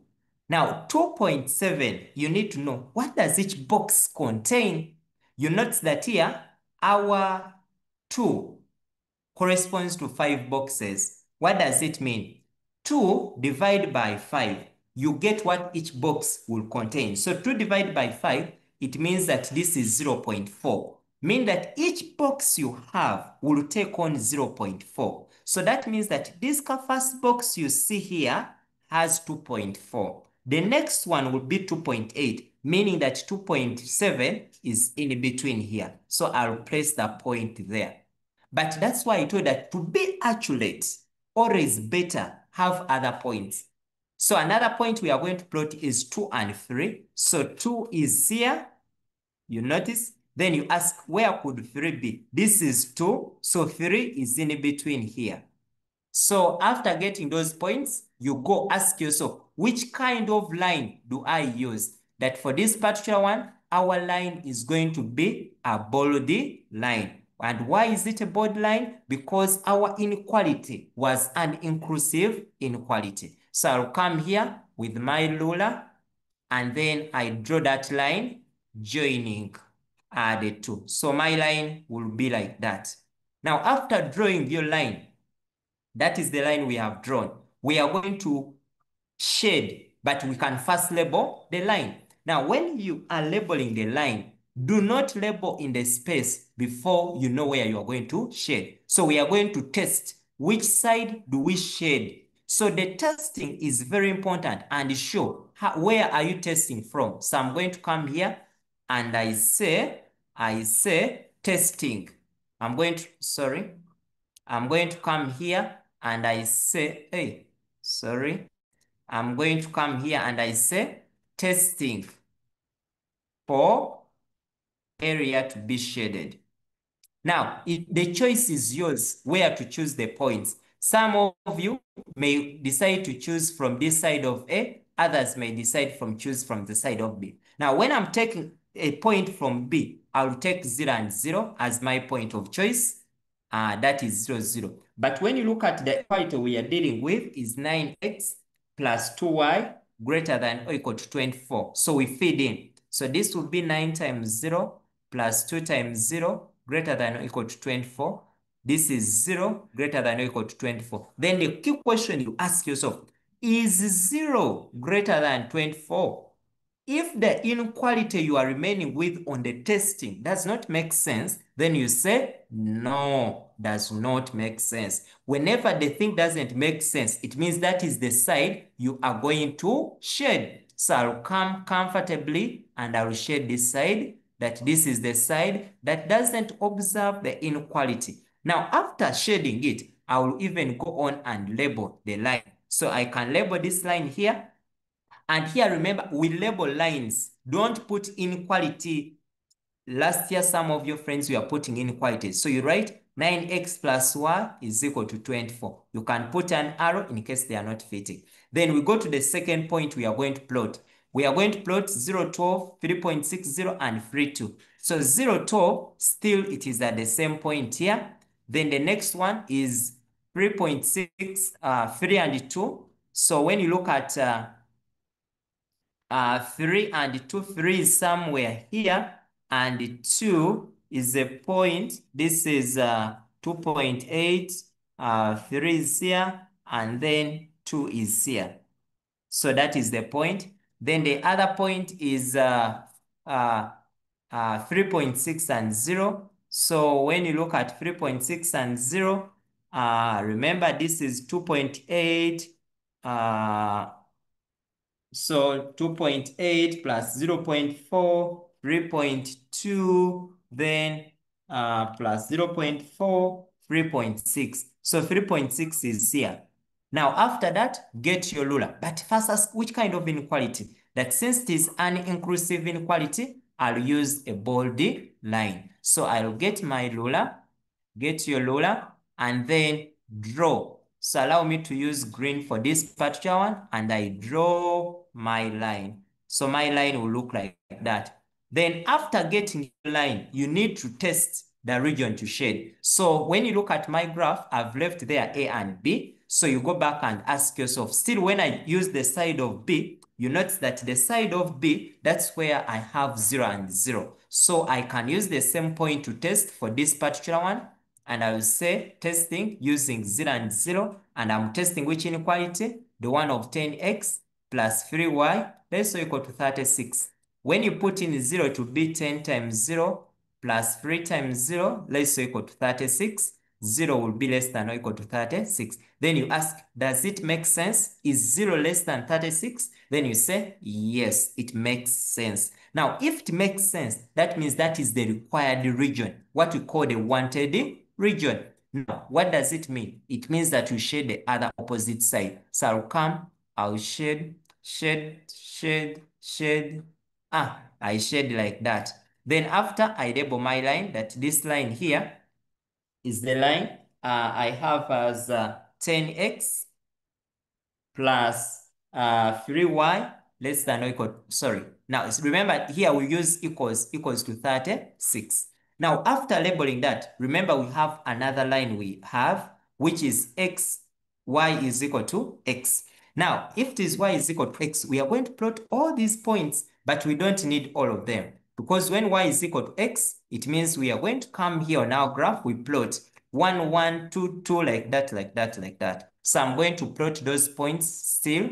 I'm going to plot, when I plot, you'll see them, that I have 2 and 2 is here. I have 4 and 4 is here. 6 and 6, 8 and 8. Then after, ask yourself, what nature of line is that? Remember, for that particular line, it was y greater than x, meaning that this is not an inclusive inequality. So we use dotted lines when we are drawing it. So that means I'm going to come with my dotted line, I draw it. Please here use your ruler, use your ruler, like that. And then after I label, this is my y is equal to x. Then put points A or B. There is no need for you to put A and B, but I'm using them here to show you how you can do it. Now, when I put A and B, I'll come and say, which coordinate can I choose? When I take a coordinate here on the side of B, this coordinate here is, when you check out very well, is the coordinate 10, 4. Now, when I'm testing, remember I have y greater than x. This is your x and this is y. What does it mean? Where there is y, I put 4.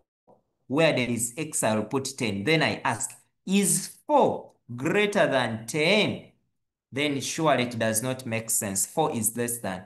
That is now the side I will shade. So I'll come, I will shade comfortably that this is the side. So I'll have my graph like that. Then after drawing, do not forget your scale, because a scale tells us what are you doing. Now, when I'm reporting, I'm going to report to 1 centimeter. That 1 centimeter, I will first write vertical scale. And I say 1 centimeter represents 2 trips made by the lorry. Then I write horizontal scale. 1 centimeter represents 2 centimeters made by the pickup. Then that would be my graph.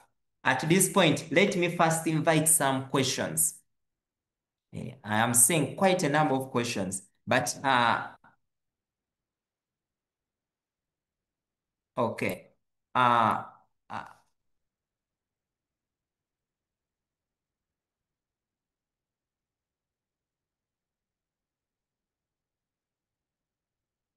okay. Okay, now I want to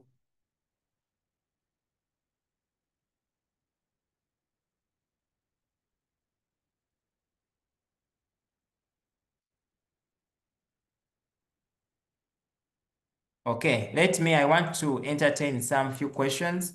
Okay, I'm going to start from Rekombwa SS Ivanda, unmute. Yes, Your Ivanda. scale, oh, thank you. Your horizontal scale is not consistent. My horizontal? Yes. Where? There you moved from 2, 4, then to 8. Oh, you have, okay. Yes. Okay. Okay. Now, when you look at my scale, look at it very well. Eh? When you look, I was jumping 4. I want you to look at it very well. here, these 2, I only placed it there because I was showing you where 2 is. But when you look at it, in between any 2 boxes, we have 4. Check it very well. I don't know that you are able to see it. Yes, we have already seen it. Yes, so this is 0, this is 2, this is 4, this is 8. Oh, 8. I didn't want to Yes. just write here 6. So the scale is very consistent. Okay, Yeah. thank you. Okay. Notary. Notary.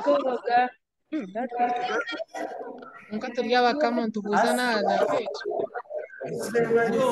You are saying? For us, we are saying You are that saying? why haven't you the x and the line Why that is saying that x is equal to I 0? beg your pardon? Why haven't you shaded? Sir. Why have I not shaded? The x equals to 0. The X equals x to is 0. equal to 0. Oh, we are going to shade it. Okay. What about why haven't you labeled the x-axis and the y-axis? Okay. Now labeling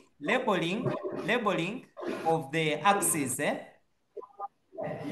The crucial labeling is this one of number of trips made by the lorry and number of trips made by the pickup, because that's what represents what is on the Y and what is on the X. Okay, thank you. So to shade this side, you can shade. You can have them shaded very well to show that you cannot have a negative. Like that. Okay.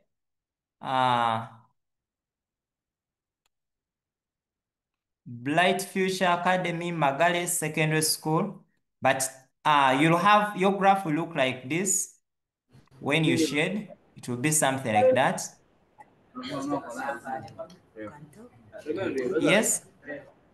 My question is it a must to show the working for the wanted region, or I can just estimate that this is the wanted region, then I shade the unwanted region? We advise to show. We advise to show.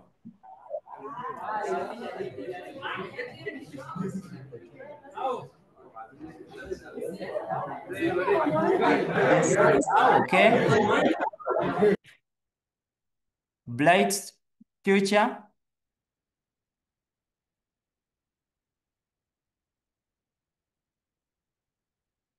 Blight Future. Okay. Jacob, Katkam SDA. Okay, good evening. Yes, good evening.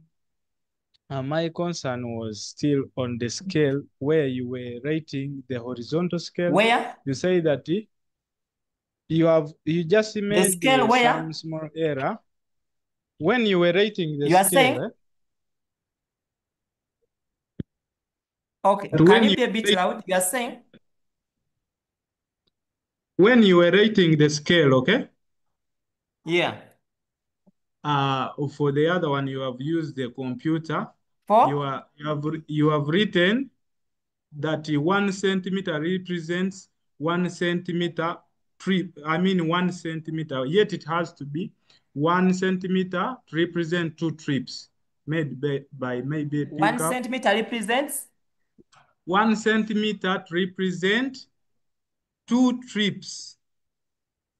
Have you seen it? Mm-hmm. On the horizontal scale. 1 centimeter to represent? 2 trips on the What scale I've where written you've on there? written the scale. Yes. On horizontal scale, not in the graph, yes. But when you're rating the scale. Yes. Yeah, you said horizontal scale is 1 centimeter to represent 2 centimeters. So on that issue, then the other issue is that when I'm writing maybe on those axis. What if I just put y and x full stop without writing words?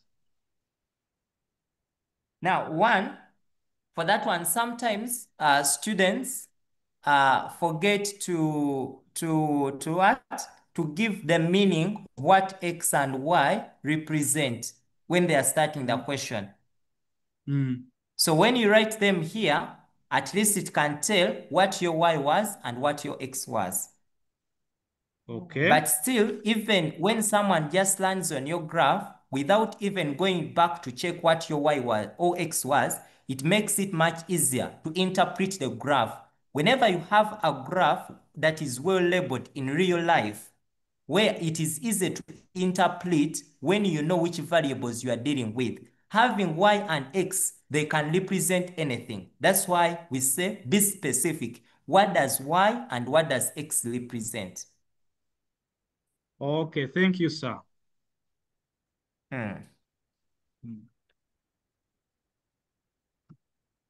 Okay, Muswitwa, seed, and Yukulu secondary.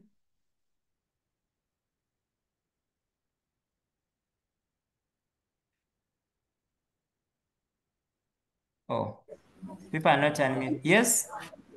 Okay, thank you so much. I have understood what you have explained for us here. So my question is about the scale you have put before on this one, the graph. So is it necessary for us to estimate the scale before putting it on the graph? Now, you can write it even before you start the plotting. Okay, now what are the procedures to follow to start writing the scale? Now, it depends on which points are you going to plot. Which points are you plotting on the graph? That's what matters. Okay, the other one is about the lines you have drawn, like the y-axis and then x-axis. In case here you have not put them, and then if by mistake you have forgotten it, will it be marked correct or wrong? You'll miss a mark. You'll miss a score for labeling. Okay, meaning here you need to indicate for us so that you can be able to understand it. Which one? Now, the score that is given. The y-axis and then this one, the x-axis. Okay, now the score that is given or the mark that they give you when they are scoring, they look at this labeling, number of trips and this one. They don't give marks that you have put y-axis, that you have put what? X-axis. Okay, thank you. So what they score is labeling what is along y-axis, what's along the x-axis. Okay, thank you so much. Okay. Okay, Koboko.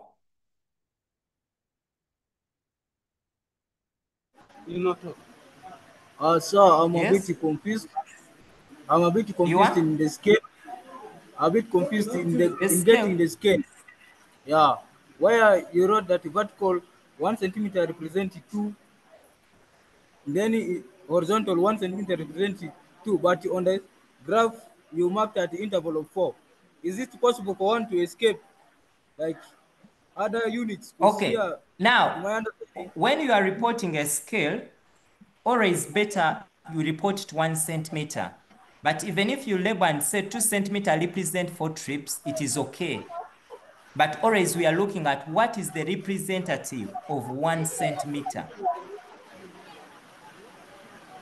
Okay, thank you. Yeah, these two, remember, members, I put the 2 when I was plotting. When I was plotting, that's when I wanted to show you where 2 is. That's why I indicated it there. But now some of you think that from 0 to where 2 is, I jumped 2 boxes, which is not true. Okay, last Chinoni.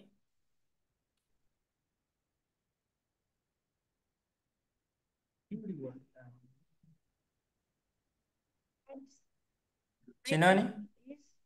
Can you use that small visible region to determine how many Chinoni, I'm not trips speaking you well.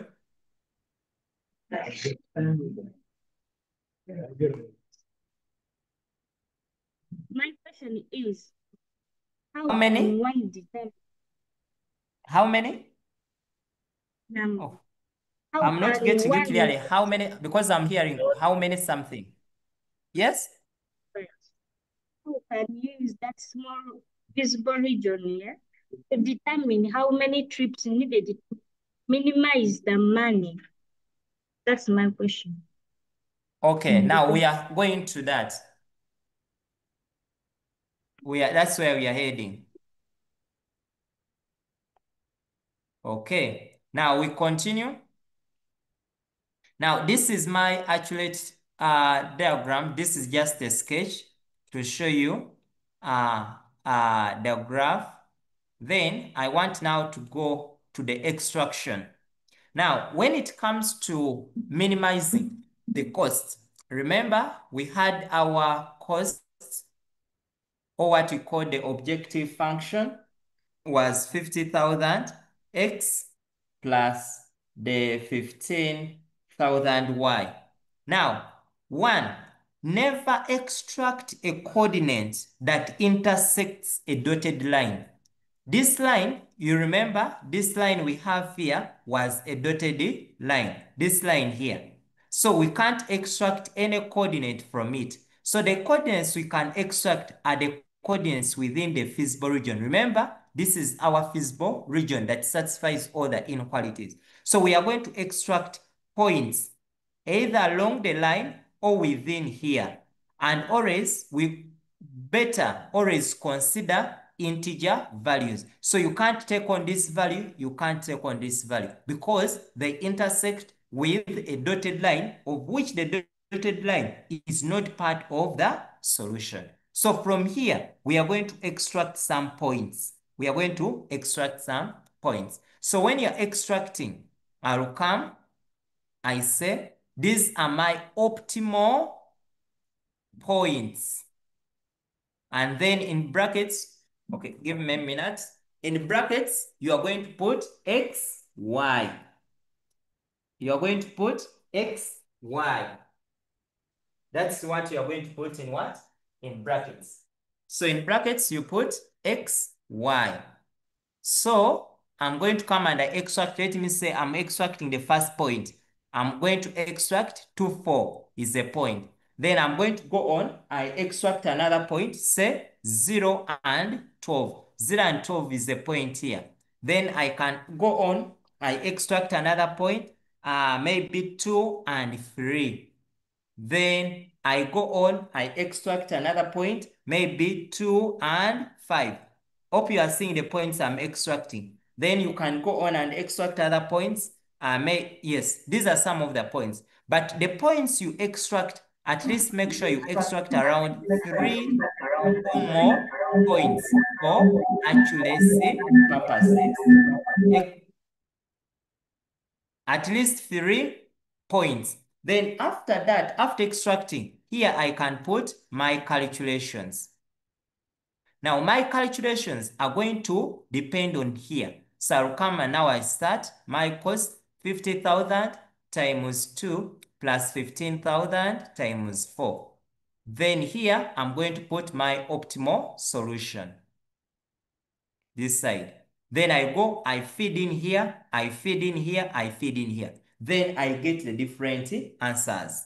Then those different answers that I'm going to get, take an example. Here, you'll end up with 175, something like that. Then 2, 4, here I think you'll have this. You're going to just confirm your answers. 0, 12, you'll have 180 something, something like that. 2, 3, you have maybe 145,000, something like that. Now, since you are minimizing the costs, you ask yourself, which pair is giving me the minimum amount? When you check, this one is big, this one is big, this one is big. So the smallest amount is this one, which corresponds to 2 and 3. So what do? Now, that is the point you are going to pick, because you respond back to the task. The task required us to use the graph to find the possible number of trips to be made by the lorry and the pickup. Then I'm going to Hence, find the minimum cost of the transporting the bags of sugar. Then I'm going to come and I say that the minimum number of trips to be made by the lorry are, we represented our lorry using X, are 2 trips, and for the pickup are 3 trips. And the minimum amount of money is Ugandan shillings 145,000. So that's how I can make my conclusion. So that is how we expect you.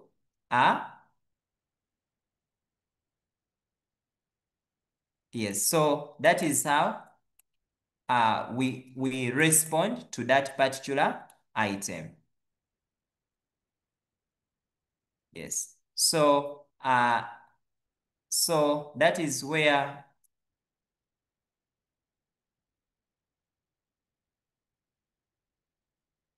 okay.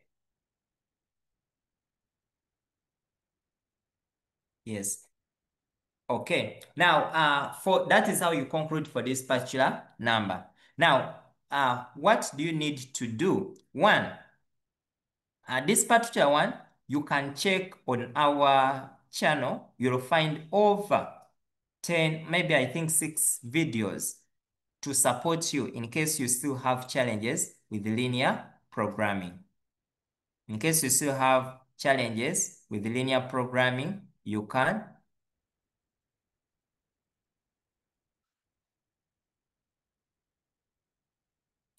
okay. Now, I do beg that those who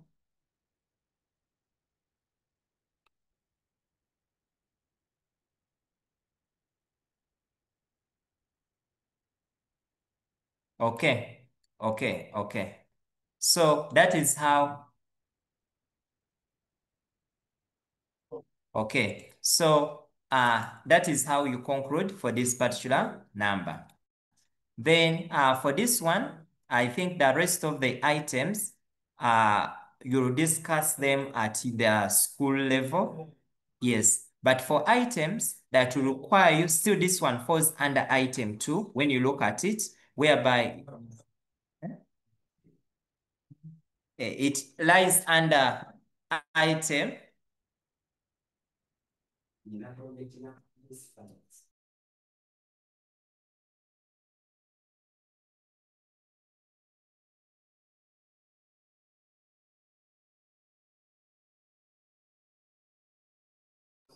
Give me a minute.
This same item I'm giving you is in item number 2. Like I told you, they can mix things of simultaneous equations, things of quadratic equations, and some bit of geometry applications in the same. So this is where this item was lying, item number 3. When it came to the other item that we had, the other item I want to display it. And when you are answering, I think you can check out how we expect you to answer. These are some of the solutions children wrote, and you can notice how they are presenting their work. This is how we expect you to have your work presented. When you check out the number on that particular number I was sharing, This is how I expect you to have your work well presented. When you check it, you notice that it is very easy when someone is calling you to mark that here you notice that this child made a simple sketch to help her to know how to attempt. This person is called Joy. So you can notice how she prepared her work. You notice that she has subtitles clearly showing what she's working on. That now I'm calculating the area of the house. Now I'm calculating the area of land. So you need to prepare your work in such a way that it clearly communicates what you are doing. So you can notice how she's preparing her work. So scoring becomes much easier. So there's no need for the scorer to start looking here and there, here and here on what you have done. So that's how I expected your work. But also you notice that you had it form simultaneous equation on that number. That number required forming is spontaneous equation, which still lies under the element of construct number 2. So, but when you are forming those spontaneous equation, we do expect that you are going to first tell us what variables are you using. So those variables you are using, they must communicate here in your equations that you have formed, and then you continue to do what? To do the solving. So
okay, so that's what you have to do on this second element of what? Construct. Always define what you are doing. Then after defining, then you can go on and do. So that is how you expect. So those schools that did this item, these are the answers I expected you to have. Now, when it comes to this item of set theory that we had, I expected your answer and to have a Venn diagram, clearly label, and show the working, how you are working out everything. Then after working out, you have to make a conclusion on each of the items basing on the way you reasoned. So that is briefly about those different items that you received. And let me hope all the schools that have joined, you were able to receive out. So I'm not going to pick on, but let me pick on only 2 questions. Only 2 questions. Katika SDA, unmute. And then Magere Secondary and Nyalukika High. Only I want to take on those scores. Yes, unmute and then ask. Yes, Nyalukika High.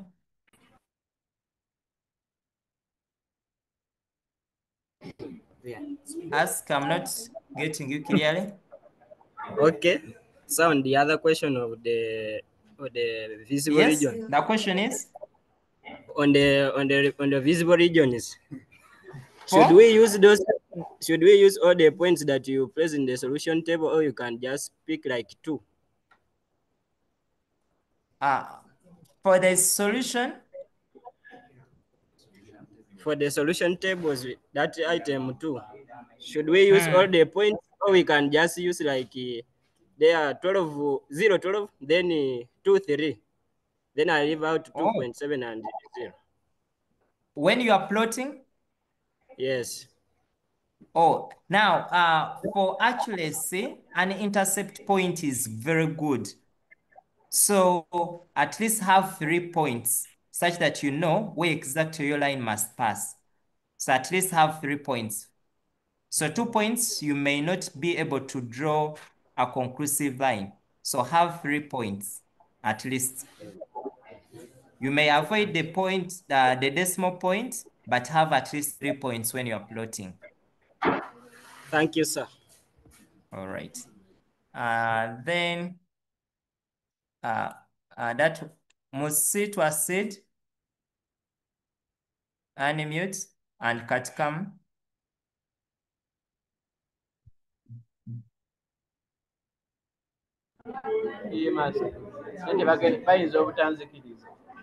Yes. Ask the question.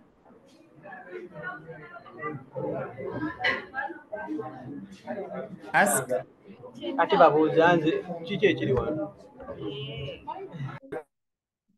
Okay, Jacob, ask Okorobe. Okay.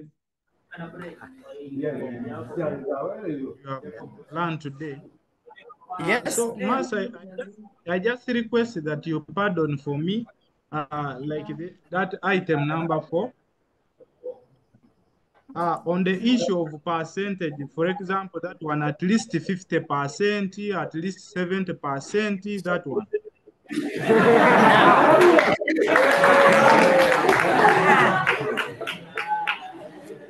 Okay. Now, the issue of percentage, let me use this screen here. Now, when it comes to percentage, that one will require you to draw an ogive. And when you are drawing your ogive, let me say, this is your graph that you do have. You'll have your graph in this format. Here you have your cumulative frequency, but clearly label what you have here. Let me say, these are the number of voters for that particular item you had. And then this is the time, the arrival time. Now, when they say, when at least 70% had arrived, we x 70 or 50, at least means greater than or equal to. So it means above or equal to that particular number. Now you come and say 70% means you say 70% out of 100 times that total number of the participants we had. Now for this particular item, we had, I think, 260 times 70 divided by 100. So when you do your mathematics, 70 out of 100 times 260, that is around 100. That is around 182. That is 00. Okay. Let me confirm. Yes, that is 182. Now what you do, you'll come here on your graph and check out where this number lies. Let me say that number lies here. So I'll come and I draw a straight line in that format. Then I'll come down here and I obtain this time here. Then I estimate the time at around this point. Then in case it is above, we expect you to subtract the highest value minus that value you have obtained. In case it is below, let me say below 70%, then you take that exact value you have obtained. In case it is in between, so it can either be above, it can be below, or it can be in between. In between, it means you are going to get two different values for the different percentages. Let me say they can give you 50% and they give you 60%. So you subtract the value you get for 60% minus the value you get for 50%. You get that value. Then for below, you get that, you write that particular value you have got. Then when it is above, you'll get the highest minus the lowest. So that is it in summary for now. Okay. Okay, sir. My name is Namasak Samson from Magale Secondary School, and I have a question on those points that you are going to plot when you have a solution table. Can I be allowed to just round off for interest of time to just round off the numbers. Like if it is 2.7, I just round off to 2 or to 3. Just is it allowed? Now, the rounding off, we take on the allowance interval can be to 1 decimal point. So, secondly, the values you have rounded off, you will not be accurate. So the answer you'll get will be outside the range. So we recommend not to round off. Those are what we call the pre-approximation errors you'll meet. So better, do not round off. If you are rounding off, let it be to 1 decimal point if you are to plot that particular value. Okay, thanks. Okay. Okay, the last. One or Samuel, one of you.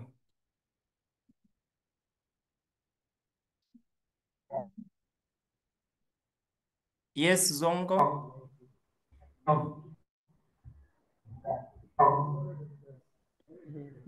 Hello. Oh. Are we supposed to use the same scale for the vertical axis and horizontal axis? No, it's not a must to use the same scale. It depends on the values you are plotting.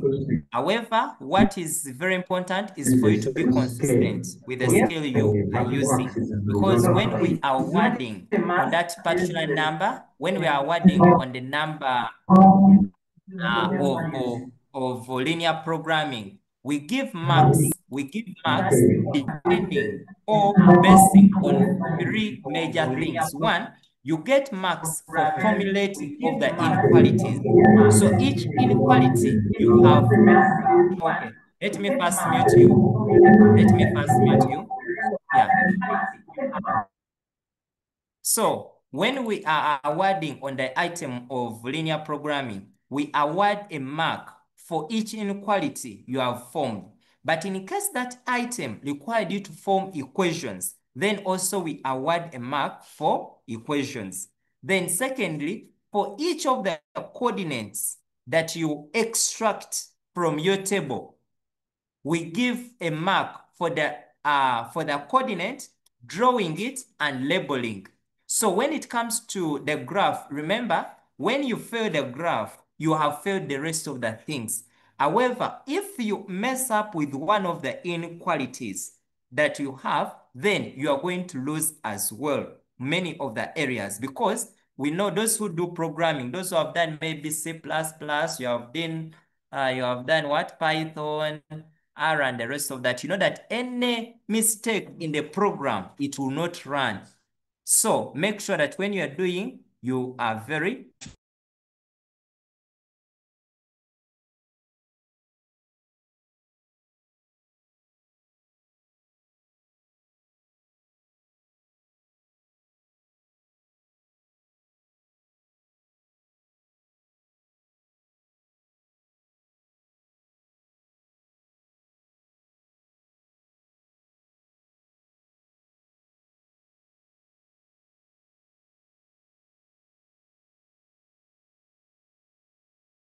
this is enough for today. Let's meet tomorrow. Thank you so much for attending. Tomorrow we shall meet again at 4, and tomorrow we shall have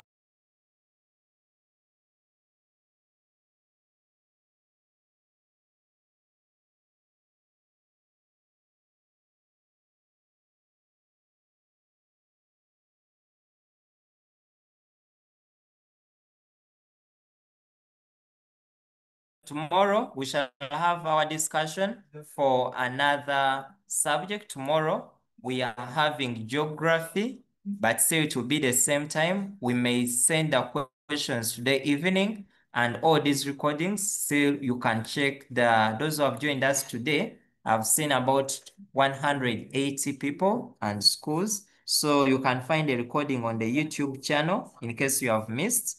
At around 10, it will be there, around 10 p.m. today, such that we shall send the items, and also we are going to send the solutions. Yes. Let me wish you a good evening. Let me wish you a good, the name of the YouTube channel. Okay, let me share here. Okay, it is called Holistic E-Learning Platform. That's where you can find the work. Even when those who have challenges with all these items, you can also find more than 900 videos posted. So you can check there. Okay. Okay. Mary Assumpta, unmute. I'm seeing your hand up. Good evening, teacher. Good evening. We want to have the closing prayer. Okay. Okay. You can pray for us, St. Mary's Assumpta. Let's humble ourselves in the name of the Father, the Son, and of the Holy Spirit. Amen. God, our loving Father, we'd like to thank you for the gift of life. We'd like to thank you for your protection from the start of the program till the end now. As we depart, we ask you to send your angels to be with us. We ask all this in the mighty name of our Lord Jesus Christ. Amen. In the name of the Father, the Son, and of the Holy Spirit. Amen. Yeah. St. Mary's Assumpta, which district? Adjumani. Adjumani. Adjumani. Okay. Thank you, Okay. teacher. Okay, bye. Bye. Let me Teacher, show you Teacher Prov. you unmute everyone. I unmute. Yes. We want to discuss with the rest of the schools. Yeah, yeah. Thank you. Let's see. Yeah. Teacher, we're not finished.